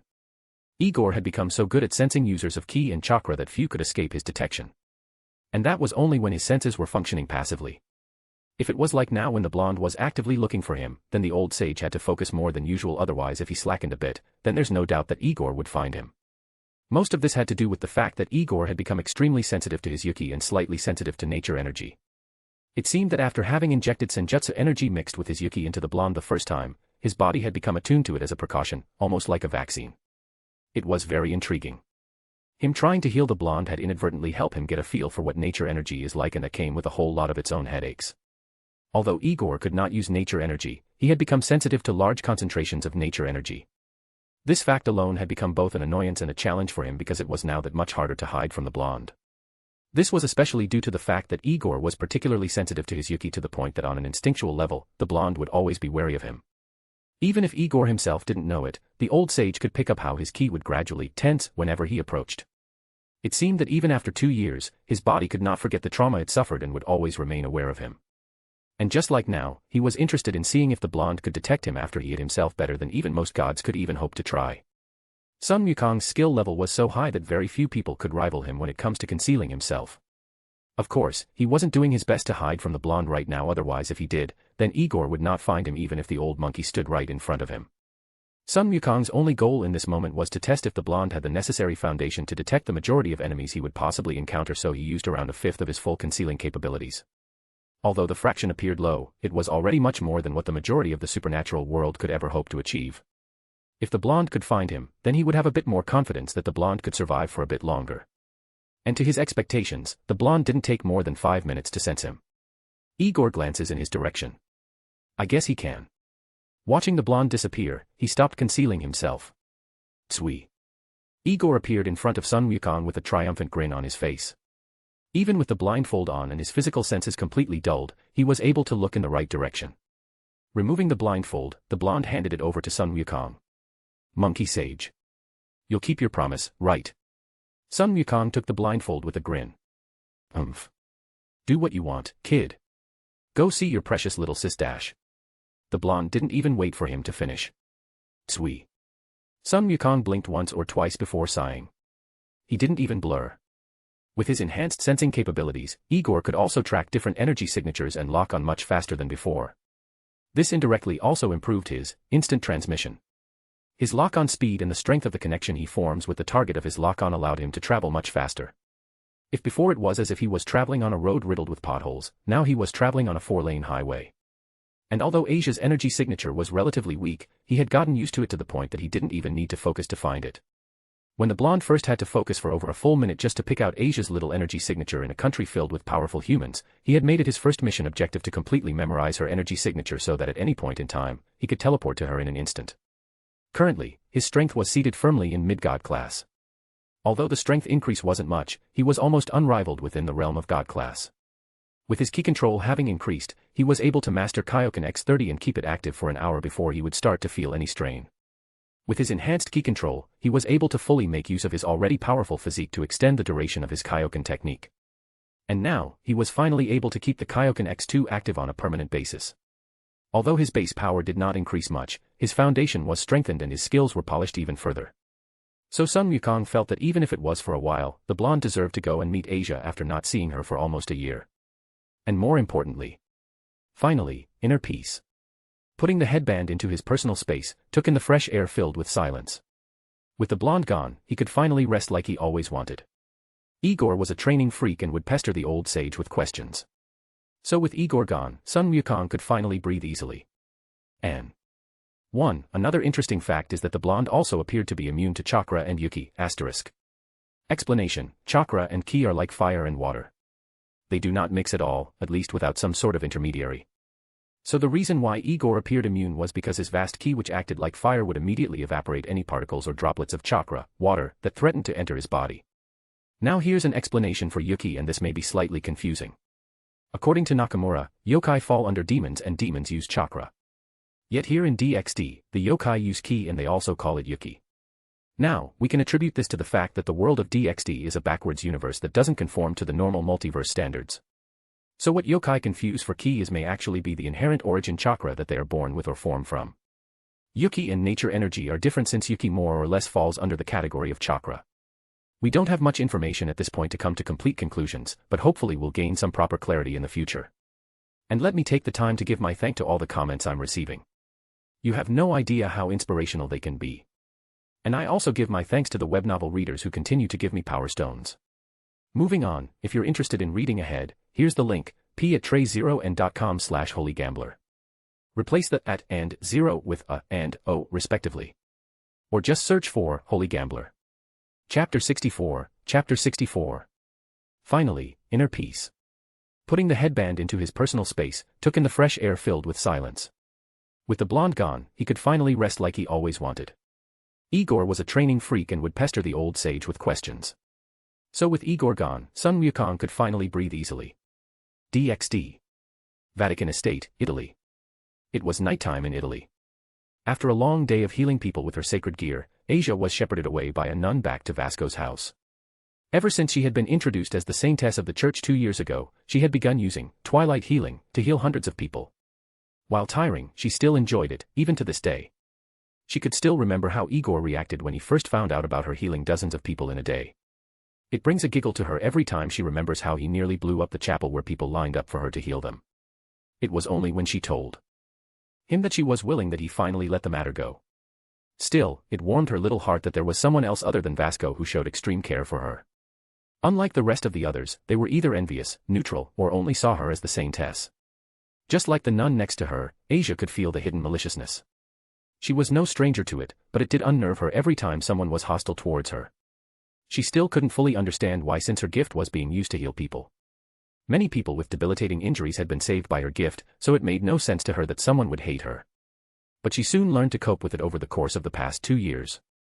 The only bright lights in her life were her grandfather and her elder brother. Yet both of them were always busy with different matters. Vasco would routinely leave for missions or train an elite class of exorcists in various branches all over the world. The last time she heard, he was currently in America. As for Igor, he was training in the Himalayas. She didn't understand why he still wanted to get stronger, especially when he was already stronger than her grandfather, who was said to be the strongest human.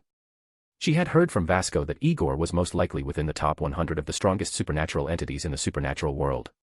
That was already plenty strong in her opinion. But whenever she questioned the blonde, he always rubbed her head and told her there were 2 reasons. Why I want to get strong? Well, for one, I just want to. Just like how the rich want to get richer, I want to get stronger while I still can. The second reason is, you. I can't protect my cute little sister if I'm weak, right? Stretching her hands towards the top of her head, she could still feel the spot where he rubbed when he said the last part of that sentence. It spread a warm feeling throughout her body when she pictured every interaction with her big brother. She truly cherished the little things he did for her whenever he came. From bringing her different foods whenever he visited, to stroking her hair until she fell asleep at night. All those little things warmed her heart and made her truly recognize and respect Igor as her elder brother. It was also because of these memories that she could still maintain her pure heart. No matter how sad she was, she knew that her big brother would come back as he always promised. If it is not her big brother, it will be her grandfather that she also loved. Although it had been half a year since she had last seen him, she never made a fuss because he also promised to come back. So she would hold on. Even if she no longer liked it here, she would hold on, because this was her only home, the place where they would come back to. It had hurt her terribly to learn that her parents had abandoned her. When she had brought up the question, she could vividly see how tense both the most important people in her life had gotten. Upon learning the truth from Igor, she was saddened. To this day, a part of her still regrets asking where her parents were.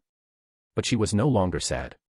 Compared to her parents who threw her away, she got a strong grandfather and a super strong big brother in return. And she wouldn't trade them for anything. Now if only one of them could take her along their trips. I should ask big brother. Although she spoke in a low voice, the nun leading the way picked up her mutter. Pardon, Saintess. Asia could practically hear how she hissed the last 2 syllables. But she didn't dwell on that. She was already used to this way of treatment. So shaking her head, she walked on forward. Nothing, Sister Miriam. The nun scoffed. And here I thought Miss Saintess had some words of revelation to share with us. Don't sputter nonsense next time. Asia lowered her head, not saying anything in retaliation. Even though she was used to it, her eyes couldn't help but water, her fists clenching in the process. She had been enduring silent abuse the whole day, but this final moment was the last straw. She stopped in her tracks, unable to move due to her body trembling. She was so focused on holding in her tears that she didn't even notice the sound of footsteps moving towards her. She certainly didn't feel the sudden pressure in the air that caused Miriam to fall to the ground, though that was due to the causer. But she did feel a pair of arms suddenly envelop her, her fear instantly skyrocketing at the possibility of punishment. But that fear lasted for only a short moment before she suddenly recognized how these arms were bigger. She recognized the familiar scent. She recognized the hardness of that stomach. This was a feeling she was extremely familiar with. But she was too scared to look up, too afraid that this was all a dream. Yet. Sia. Hearing the familiar voice and feeling those rough hands gently scratch her hair, Asia shivered again. But this time, it was not out of fear, but out of complete relief. Vasco had left 6 months ago, leaving her in complete loneliness. All the nuns who were supposed to serve her food and clean the house treated her as an object of respect. They never dared to get too close to her. Rumors of what was done to the kidnapper who tried to harm Asia all those years ago had scared them into never getting close to her. The fear of being left as a rotting corpse and serving as flower manure terrified them greatly to the point that they never dared to try and harm her. Although Asia never knew this, the reason why they treated her with so much respect was because Vasco had pulled all of them to the side and showed them the remains of the last person who harmed her. His headless corpse was enough to shatter even the tiniest bit of malice in their hearts, leaving only fear. It was only Miriam, the elderly nun that recently begun to escort her, that dared to openly show her hostility. But because of her kind nature, Asia did not report her, which led to the nun getting braver. But she forgot all those thoughts when she felt her head pressed into that hard, yet comfortable abdomen. Unknowingly, she started crying silently, her tears staining Igor's bare stomach. But Igor did not care about all of this. He simply held his precious little sister, the fondness, sadness, and anger in his gaze unable to be hidden. The blonde had completely forwent the idea of wearing a shirt, only leaving himself with blue pants, shinobi sandals, and his haori. Yet his casual look did very little to offset the dangerous killing intent bubbling beneath his skin. Turning his head, Igor glared at the nun out of the corner of his eye, his killing intent spilling onto her. The blonde felt so much hatred for the nun.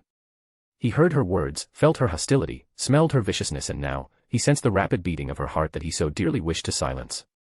Glaring at her, he only mouthed one word. Stay. His word was sharp and concise, his intentions clear. She was not to leave her spot until he said otherwise. And knowing she would not dare to leave, Igor turned to face Asia, his snarl replaced by a kind smile. He continued to rub Asia's head, his urge to murder being suppressed by the love he felt for his precious little sister and the desire to shield her from such dark matters. It was unreasonable that with his meager understanding of the context, he was willing to end an entire life on the spot. But his love for Asia was so overwhelming, his adoration so humongous that any notion of morality scattered. The fact that the elderly nun made her cry was more than enough reason to kill her on the spot, even if the rest of humanity would state otherwise. But that could wait for a while. Igor plucked up Asia's chin with his finger, her teary gaze almost resulting in his barely restrained killing intent threatening to spiral out of control. Yet he surprisingly endured. The desire to shield his sister from witnessing the death of someone suppressed his urge to kill the nun. At the very least, Igor would make sure Asia would not bear witness. But right now, he had to comfort and reassure her. So giving her a brotherly smile, he pressed her head into his abdomen. See ya. Big brother is here, and he will get rid of whoever made you cry. And that's that. Now, we have an issue. Well, I have an issue. Even with the use of Grammarly, I do tend to miss mistakes. For example, a word may be missing or the tense may be incorrect. I even spotted an error where I used here and instead of here. I will do my best to proofread twice instead of once like before. However, I do hope you may understand that any mistakes aren't due to my incompetence in English, but because I am too competent. When I read, my mind automatically corrects any errors. Moving on, if you're interested in reading ahead, here's the link, p@tray0n.com/holygambler. Replace the at and 0 with a and o respectively. Or just search for Holy Gambler. Chapter 65, Chapter 65.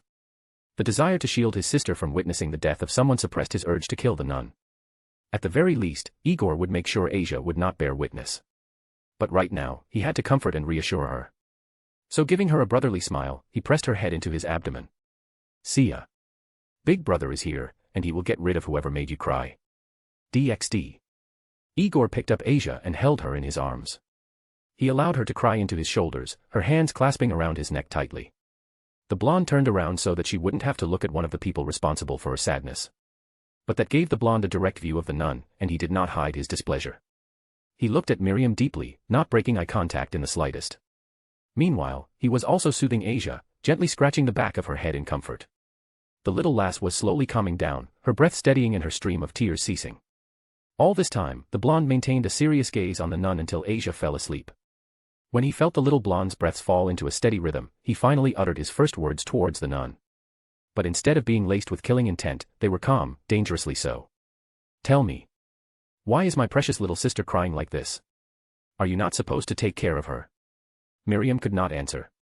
She was shaking from complete fear, Igor's presence having completely messed up her mental state. The burst of killing intent she received before, killing intent earned through multiple wars had caused her state of mind to deteriorate. But Igor did not care about her state of mind. All he wanted were answers and names. So extending his hand forward, he spoke. I will kill you if you do not answer. He was deadly serious. He would truly and utterly kill her if she did not answer. He would not allow someone who caused psychological harm to his precious little sister to continue breathing the same air as her. He was confident he could erase her corpse without giving her the chance to scream, so in a way, Asia wouldn't bear witness. Unless Miriam showed complete repentance and sincerely apologized to Asia, the blonde was willing to kill her. Him asking her for answers and names was to gauge her sincerity. If she even once tried to lie or hide information, he would execute her on the spot. Liars around his sister were absolutely not allowed. Igor was capable of detecting any lies and falsehoods due to his ability to read aura fluctuations. If she told a lie or hid information, her aura would fluctuate. As long as there was even the tiniest shred of a falsehood, he would pick it up through her aura suddenly fluctuating. If that happened, her fate would be sealed and she would have no place among the world of the living. So with his hand extended, a small golden sphere the size of a stress ball formed. 5, 4, 3. Hearing the blonde countdown finally jogged Miriam's brain. Instantly kneeling on the ground, she clasped her hands together, tears streaming out of her eyes. Such dangerous threats were something completely new to her. Being so blatantly shown that she would be obliterated within the next few seconds completely scared the wits out of her. The last thing she wanted was to lose her life. Please spare my life.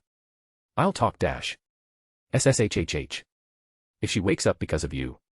Miriam immediately covered her mouth after hearing the subtle threat. The blonde did not want Asia's rest to be interrupted so meaninglessly. So moving forward, he went past Miriam without sparing her a glance. Follow me. DxD. Igor walked slowly with Miriam trailing behind him. A circle of thoughts were running around his head, yet his expression did not change. The blonde had never trusted the church. If it were up to him, Asia would have never stayed there. The only reason he never brought up the issue was due to Vasco being there and him being swallowed up by training with Sun Wukong as well as fighting for Indra as tuition fees. But seeing that his sister was clearly unhappy here made him feel shame. She was always treated like this. It was a statement, not a question. And Miriam had far bigger things to worry about than try to defend the church. As for Igor, he continued walking until he reached the house and opened the door. Once he entered, he felt like he had just walked through a bubble. He recognized that feeling as the high-level wards installed around the house. Brushing off the feeling, Igor continued to walk through the house with familiarity until he reached Asia's room. Typical of a girl's room, there was lots of pink and a set of dolls and other toys in a basket. This room was the only place where Asia could be normal and dress normally without being force-fed scriptures. This was the only measure Vasco could currently take to normalize her life as much as possible. Walking through the carpet, Igor neared closer to the bed. Peeling open the blankets, Igor placed Asia under the covers before blanketing properly. He then caressed her hair with a smile, gently removing the strands that were hovering over her eyes. Whenever he looked at Asia, his blue eyes somehow darkened, almost like a black hole. You know, nothing in this world is more precious to me than family. And right now, Asia is my only family.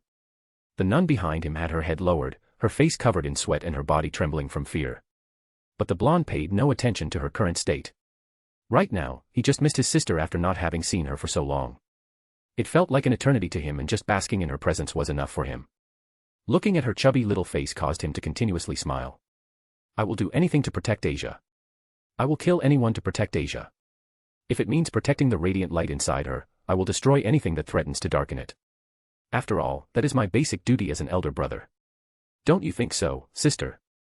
His words were dark and laced with absolute conviction. When he turned towards Miriam, his smile was kind. But in the eyes of the elderly nun, she could see a dark silhouette manifest around the blonde that truly scared her. Why yes. Miriam shivered again at his words. She had a feeling that the blonde meant everything he said. She could see it in his eyes, just how willing he was to act on those words. Already nearing 70 years in age, Miriam had seen a lot and what she saw in the blonde terrified her. He's crazy. He's a madman. She couldn't fathom how Asia had such a terrifying brother. There was absolutely no news of his existence at all in the church. But she was sure of one thing.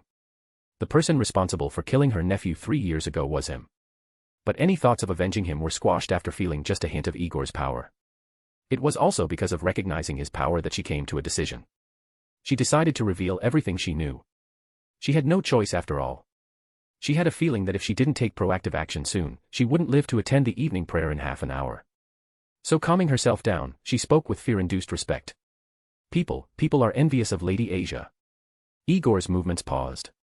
Oh. The blonde turned around, his face completely serious. Tell me why.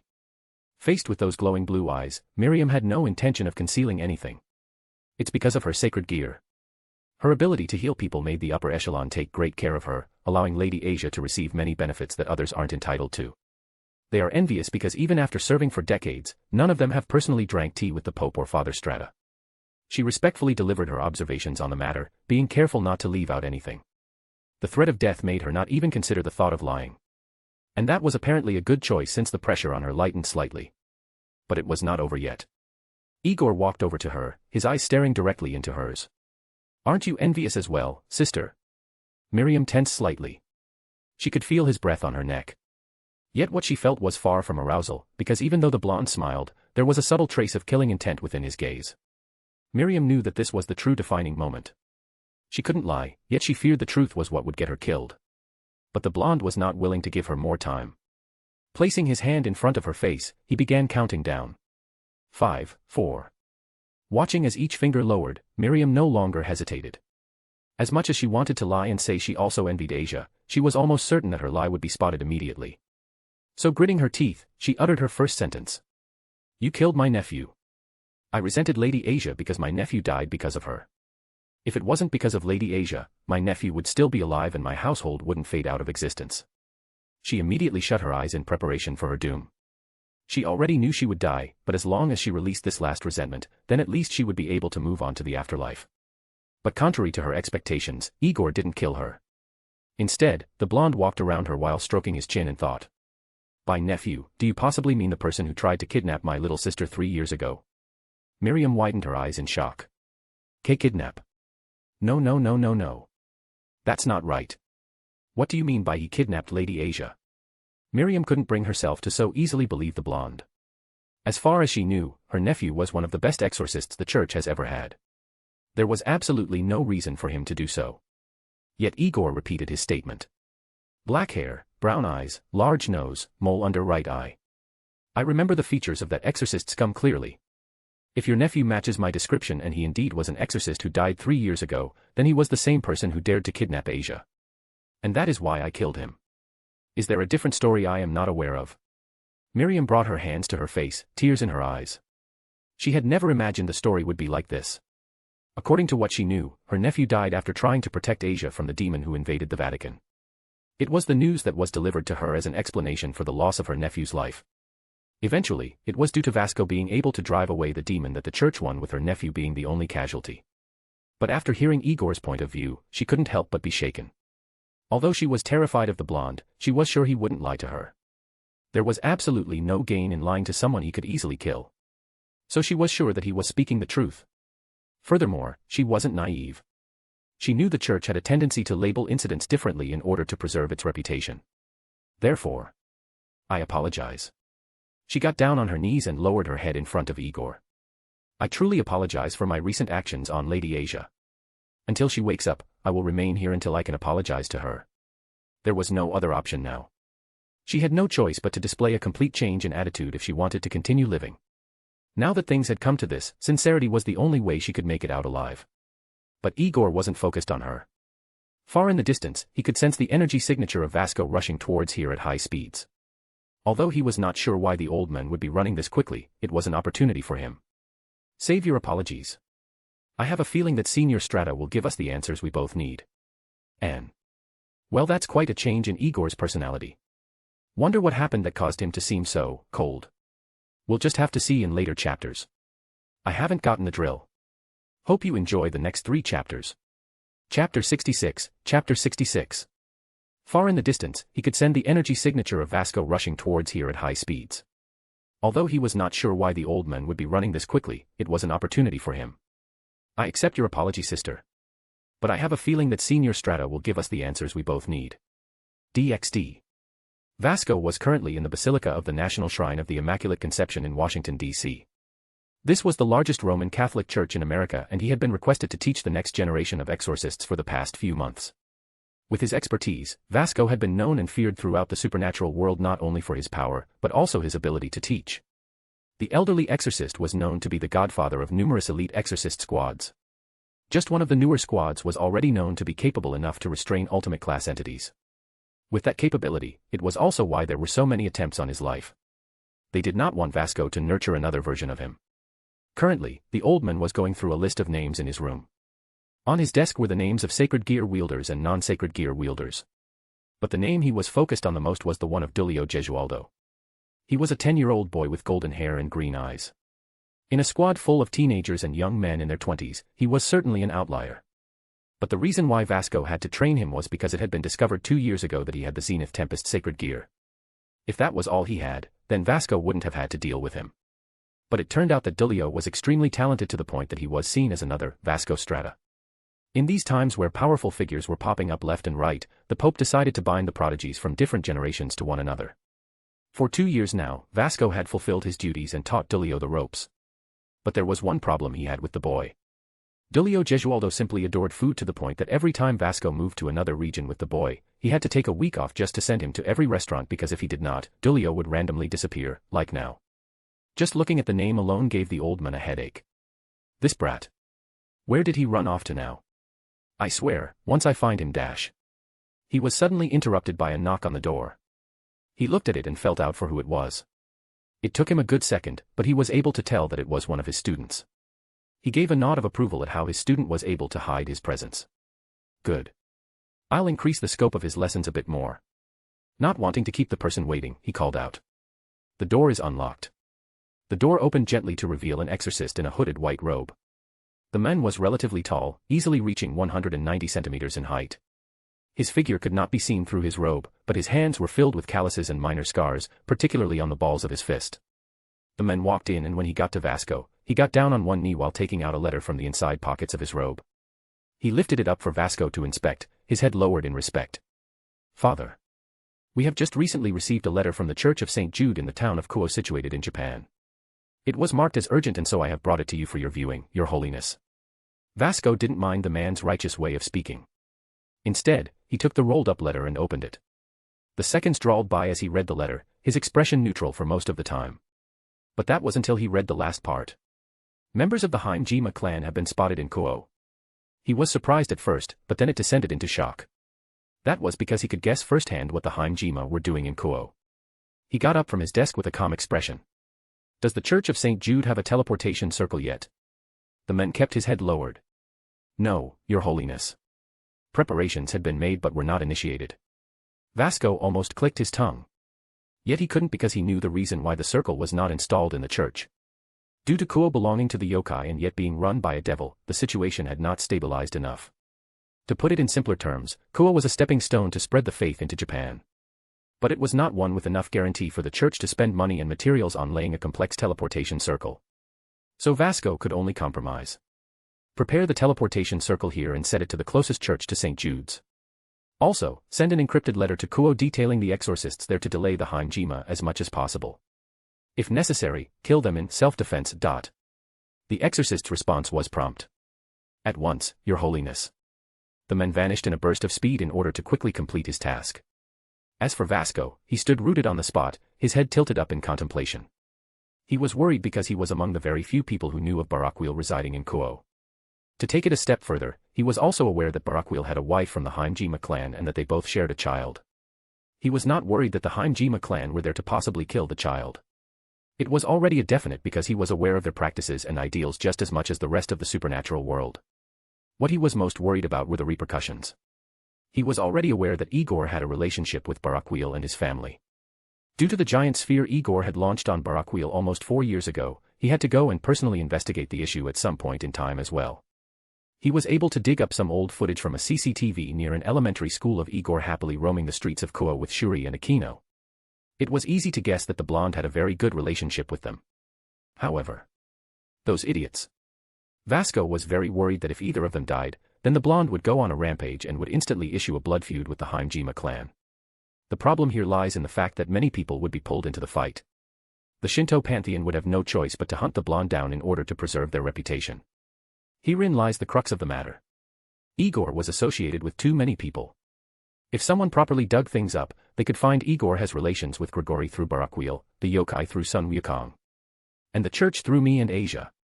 Vasco couldn't help but release a sigh. He could already see a great war happening if things were to reach the extreme. While there was the option of cutting off relations with Igor, he already knew it was highly unlikely and very much an unintelligent move. Not to mention that the blonde had very good relationships with the higher-ups of each of the 3 factions, but it was also because he was already strong and had a very strong chance of reaching the realm of supreme class in the future. Having an ally like Igor would be a massive boon for anyone and a stomach-churning regret for anyone who had the chance but turned him down. Vasco did not want the church to become the latter. It was even more so because Igor was a human. Although he was an Aryan, he was still human. This would not violate any teachings of the church, and the blonde could be taken openly as an ally. If political and logical reasons were to be used in the place of emotions and morality, Igor was the biggest wild card that would benefit whoever managed to get him. The reason Igor was a wild card was because he showed no preference for a particular race, even his own. This means that anyone from any race had the chance to establish an alliance with the blonde. It had been a while since he had last seen the boy, but he already had enough grasp of his personality that he valued every meaningful connection he had. This meant that the blonde was loyal and any chance of poaching him was very slim. Although Vasco was not sure if Igor would truly join a faction or pantheon one day, just having a significant connection with the blonde would be good enough in the future. Now, putting aside politics, Vasco did not want a war to happen because he did not want a bright child like Igor to go through unnecessary loss. He was too used to the blonde's colorful personality that the last thing he wanted to see from him was the darkness of vengeance should either or both mother and daughter die. Giving out one last sigh, he folded the paper and placed it into his inner coat pocket. It was just in time too, since the exorcist from earlier suddenly appeared in front of him on one knee. The circle has been set for the Holy Resurrection Cathedral in Tokyo, Your Holiness. Further transport to Kuo is being prepared as we speak. Vasco brushed him off. Don't bother. I can run faster than whatever you can prepare. In the midst of his words, he suddenly felt the wards of his house back in Italy being tripped. Although there were suddenly 2 extra people in his house, the most notable presence he felt was that of Igor. In an instant, he grabbed the exorcist by the shoulder. Change the coordinates to the Vatican. Now. The exorcist humbly accepted his orders. At once, Your Holiness. Sue. Vasco was then left alone again in his thoughts. It's a good thing he came back. If he could get in touch with Igor, then the blonde would be able to get to Kuo much faster with his instant transmission. He could only hope that it would not be too late when he arrived. Chapter 67. Change the coordinates to the Vatican. Now. The exorcist humbly accepted his orders. At once, Your Holiness. Sue. Vasco was then left alone again in his thoughts. It's a good thing he came back. If he could get in touch with Igor, then the blonde would be able to get to Kuo much faster with his instant transmission. He could only hope that it would not be too late when he arrived. DxD. I accept your apology, sister. But I have a feeling that Senior Strata will give us the answers we both need. As soon as Igor said that, he took a step back and moments later, Vasco appeared in the room in all his glory. He was covered by a black robe, yet beneath it, Igor could spot the heavy battle armor. Curious as to why the old man looked as if he was ready for war, he was about to ask before Vasco cut him off. The old man wasted no time and grabbed the blonde by the shoulder. We need to go to Kuo now. The Hinjima clan are moving and are after Barakiel and his family. It took the blonde a good second for the words to properly process in his head. What? His expression morphed into that of an angry snarl. Killing intent began to seep out of him, his rage threatening to boil over. But Vasco had no time for this. Slapping the blonde on the shoulder, he yelled. Stop wasting time and move. Use your instant transmission. Wordlessly, Igor set to the task and placed 2 fingers on his forehead. Not caring for subtleties, he immediately entered Kaioken X20. Grew. If Asia hadn't woken up before, she definitely woke up now. The little blonde cutely rubbed her eyes and looked around her room. Her attention was immediately drawn to Igor, who was covered by a blazing red aura. Her eyes widened in horror. It was her first time seeing Igor in his Kaioken, so the first thing that ran through her mind was that he was on fire. Jumping off the bed, she ran to him with budding tears in her eyes. Big bro dash. But Vasco immediately grabbed Asia and shushed her. Calm down, Asia. Your big brother needs to focus. Yet Igor paid no attention to either of them at this moment. It was not that he was ignoring them, but that he didn't even hear them. He was so focused on extending his senses as fast as he could that he automatically dulled out any outside interference. With his abilities boosted, he blatantly extended his senses all the way to Japan, not caring for who would feel offended by his ki running through them. In order to spread his senses as fast as possible, he had neither the time nor the care to hide how loud his ki. While passively sensing would also yield benefits, the effective range of sensing a target relied on how far they were in the first place in respect to their power. Currently, Igor was thousands upon thousands of kilometers away from Japan. That alone would require that either Aquino or Shuri be God-class entities in order for him to sense their passive energy fluctuations. This wasn't the case like Asia, where the blonde memorized their energy signature up to the point that he could sense them from anywhere across the world. As far as the blonde was concerned, their energy fluctuations would be hard to sense even outside Kuo. So his next best method was to actively seek their energy signatures out. Although he hadn't memorized theirs like he did with Asia's, he could certainly pick them out from a group of millions of people.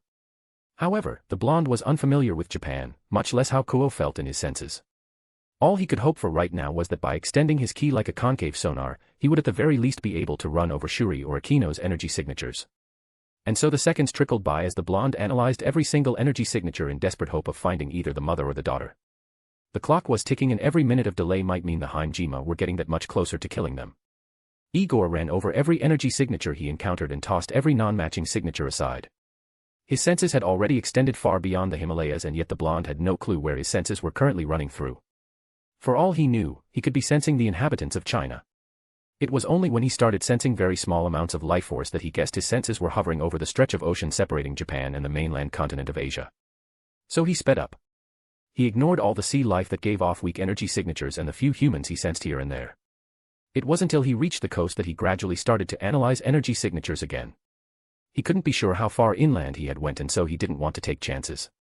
He thoroughly went through each energy signature he encountered throughout Japan. But that was until he remembered something important, something that almost made him despair. Senior. There is a barrier in the forests of Kuo. That will prevent me from sensing anyone there. Although his voice was calm and his visage seemingly level-headed, his fist was trembling as the sounds of the clock ticking entered his ears. He kept 2 fingers to his forehead as his senses combed Japan. He had that faint hope that maybe, just maybe, the barrier was destroyed. But the fact that the Hinjima may have somehow bypassed the barrier without destroying it made his heart rate begin to increase in panic. Fortunately, Vasco was much calmer. I see. Are you unable to teleport somewhere else in Kuo? Igor's fist clenched harder, almost as if he was extremely disappointed in himself. I do not know how far Kuo is from here. So unless there is an energy signature I am familiar with, I will not know where or who to teleport to. Igor lowered his head in shame. Without having a rough idea of where Kuo is from Italy, his senses could extend past Kuo and he wouldn't even know it. It was a flaw of his that he never assumed would cause him problems until now. Whenever Igor stretched his senses, his perspective changed to black with only figures of yellow that denote an individual and the energy or life force they release. Based on the race and type of energy, the color might differ, but humans and animals in general appeared yellow in his senses. But that was it. Mountains, infrastructure, and other landmarks one would use for region identification would not appear at all. Although Igor was a good sensor, he wasn't yet skilled to the point that he could sense the extremely low-frequency energy of things like small plants or the sparse nature energy in the air. So without the ability to tell where his senses had reached and without knowing whether or not Shuri and Aquino were under a barrier, he had to think of another plan quickly. It was then that the blonde finally thought of Cleria. Cleria. I'll use Cleria. It was a spur-of-the-moment idea that suddenly came into his head. Although he wasn't familiar with her energy signature to instantly point her out, it was different from that of a normal human. As a devil, it would be easy to pick her out through his senses. To his senses, all devils appeared black-gray in color, much different from humans. Not waiting for Vasco's input, the blonde closed his eyes and got to sensing again. With his frown having turned upside down, Igor expanded his senses to the east and southeast. Covering such a large area, it was then that his grin gradually disappeared. Igor was sure that he had passed China at this point, yet.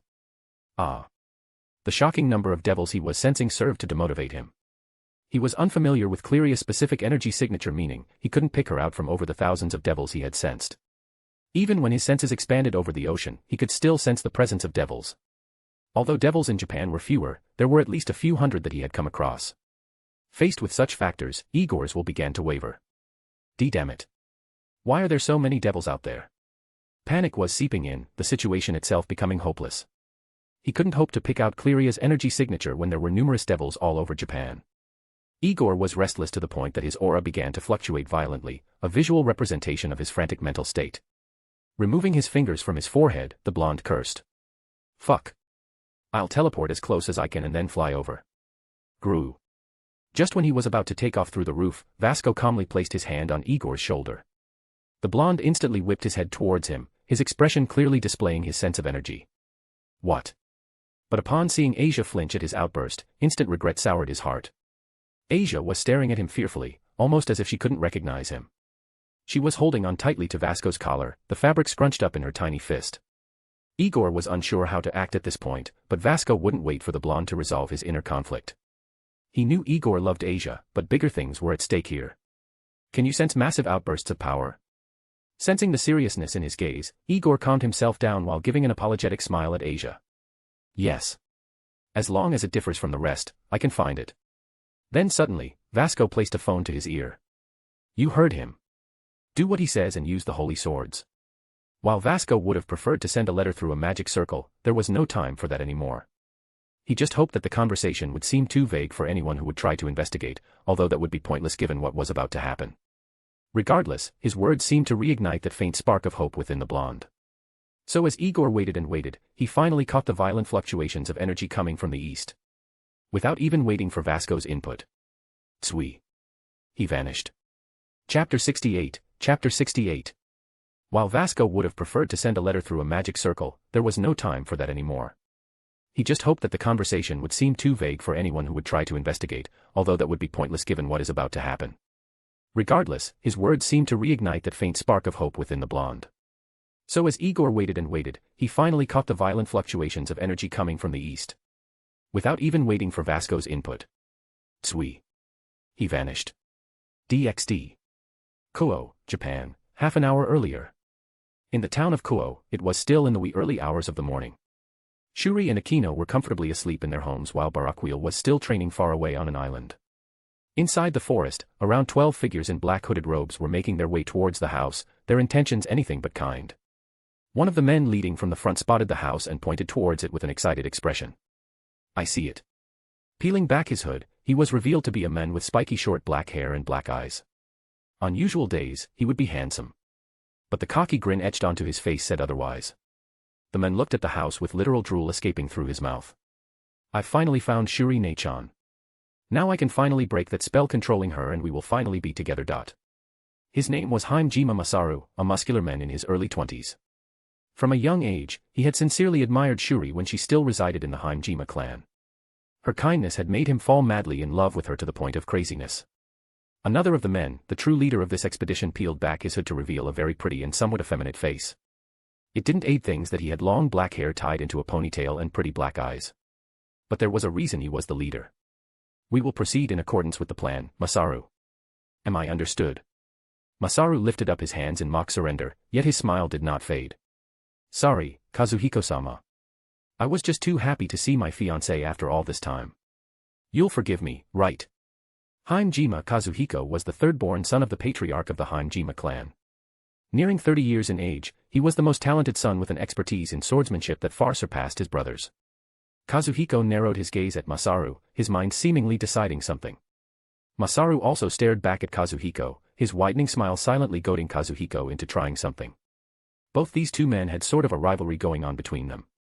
From the sides, Takumi, the third leader of this expedition, was watching with a weary gaze at the both of them. Hinjima Takumi was the fourth son of the patriarch and the younger brother of Kazuhiko.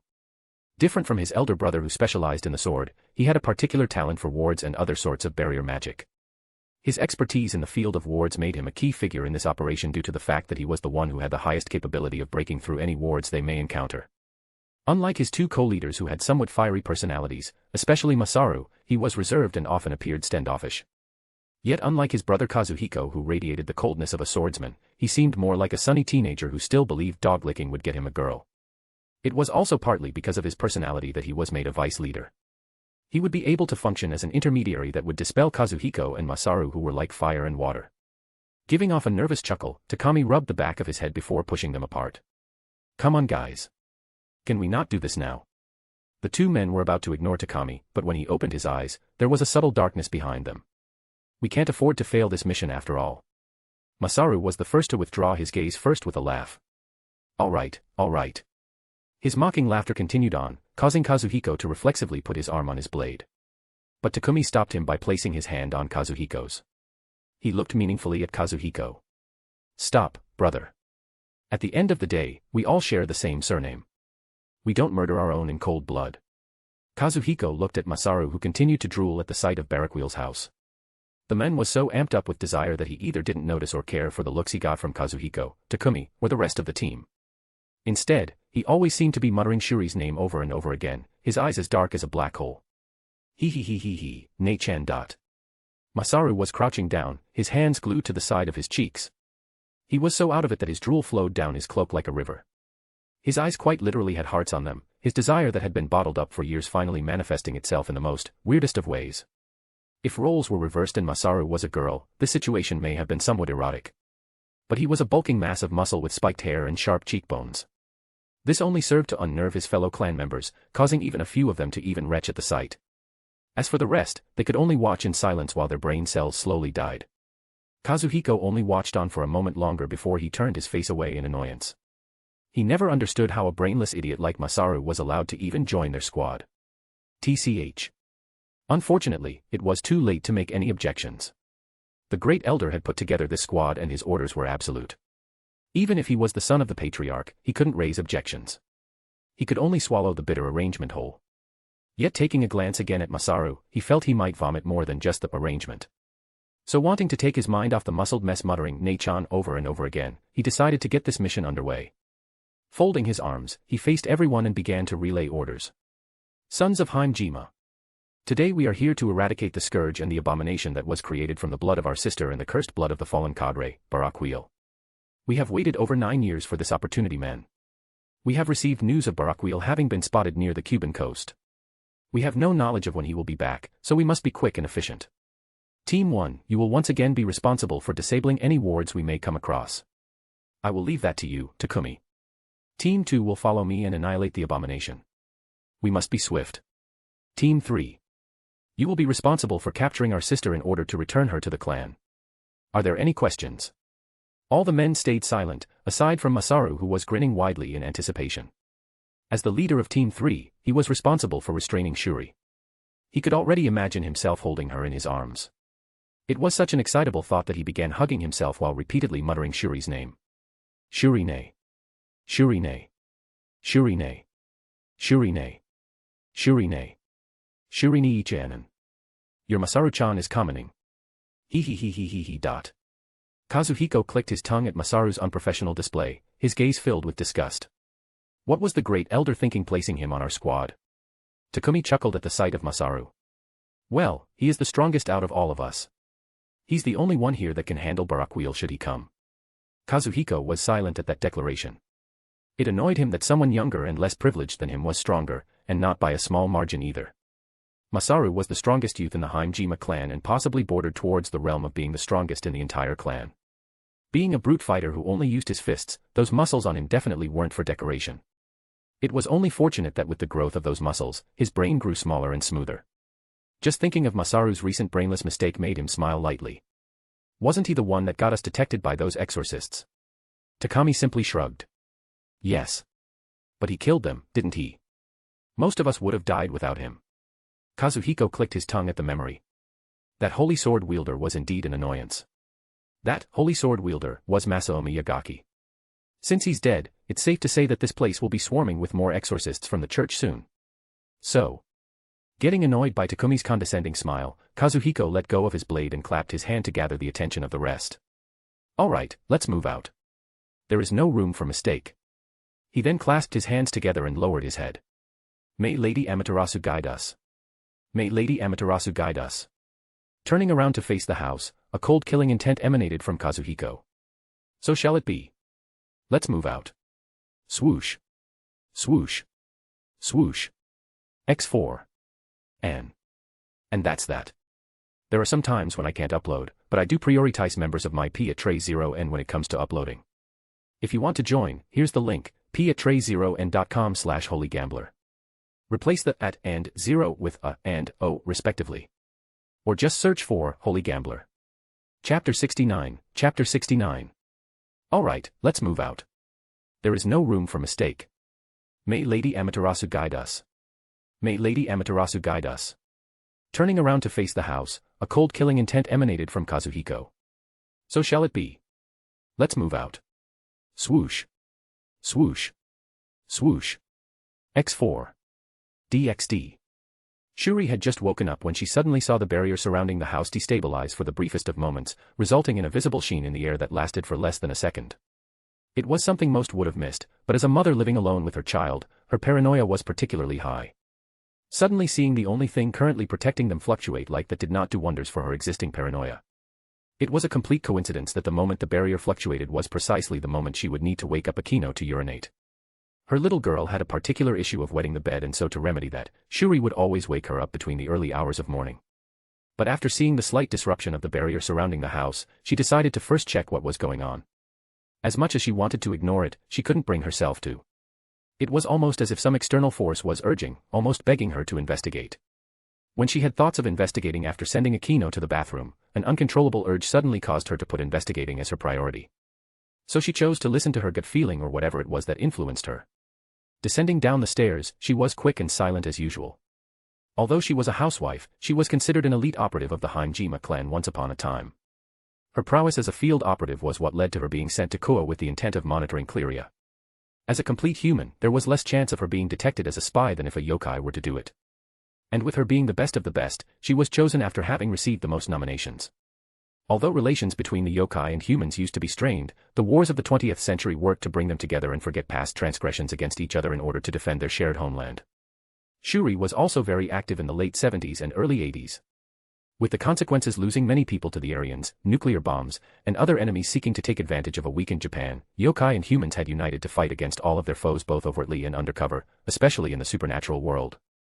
Shuri was especially skilled and her abilities earned her major renown amongst both yokai and other humans. So even though almost a decade had passed without her taking on a mission, her senses hadn't dulled in the slightest. And the last thing Shuri would mistake was the sound of someone picking the lock on her door. She immediately went on high alert. Who? Common thieves would never be able to make it here due to there being wards specifically made to deter normal people from coming. Stray devils, if they somehow managed to reach here, didn't pick locks. Very few people knew of her relationship with Barakiel, and those that did were generally friendly. So that only left the option of an enemy who specifically came here for her, or her child. Hunters. Hunters, an elite squad in the Hinjima clan dedicated to hunting down anyone who had betrayed the clan or its rules. That was the only assumption Shuri could come to given how there is nothing of value in her house that would attract another specialized team that could bypass high-level wards. As much as fear clouded her heart, she had no time to waste. So acting quickly, Shuri silently retreated up the stairs, her face serious yet laden with sweat. The clock was ticking and she guessed she only had 10 to 20 seconds to escape.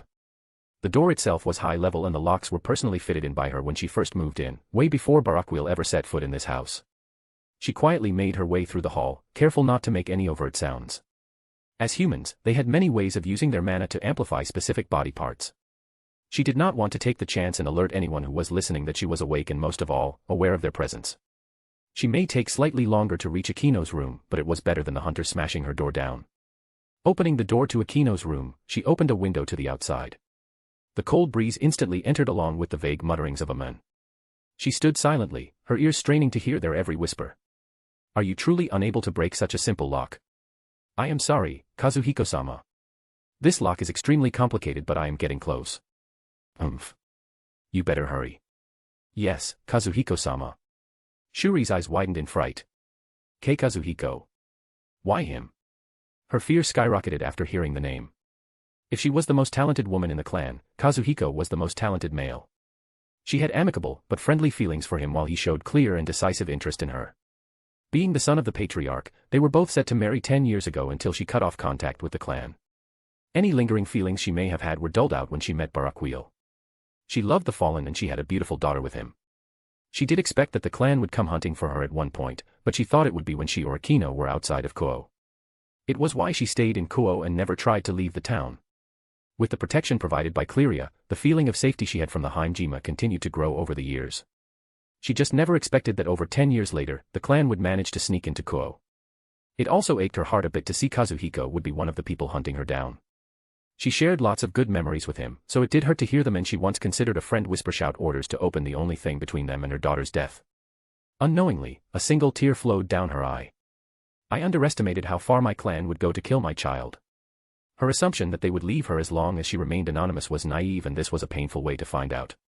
What her clan was doing was risking not only making themselves enemies of fallen angels and being placed under scrutiny by the devils, but they would also risk alienation from the Shinto pantheon, and they would undoubtedly sour relations between them and the yokai faction should word of their actions come to light. Unfortunately, she didn't have the time to stand and reminisce. She had long since viewed herself as someone not part of the clan, even when she was still in it.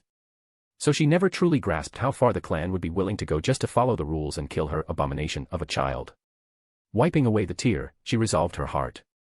I won't let them touch my daughter. Moving over to Akino, she gently grabbed her sleeping little girl and moved over to the edge of the window. She craned her neck outside to search for anyone who might be loitering this side. Upon seeing no one, she put her foot on the windowsill and jumped from the second floor. Puff. Her landing was silent even with the additional weight of Akino. She scoured her surroundings again before running. She vaulted over the wall in a single bound, and once she made it past, she sprinted into the woods.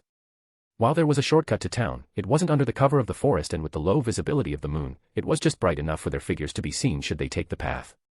Pa pa pa pa pa pa pa pa. She ran with all her might towards town while taking a slightly longer route. Her speed was fast, almost 3 times as fast as an ordinary human's. While she could go significantly faster, the energy she would emit then would be detected by the hunters. She had no clue how many they were in their power levels. She had no information on their tools or capabilities.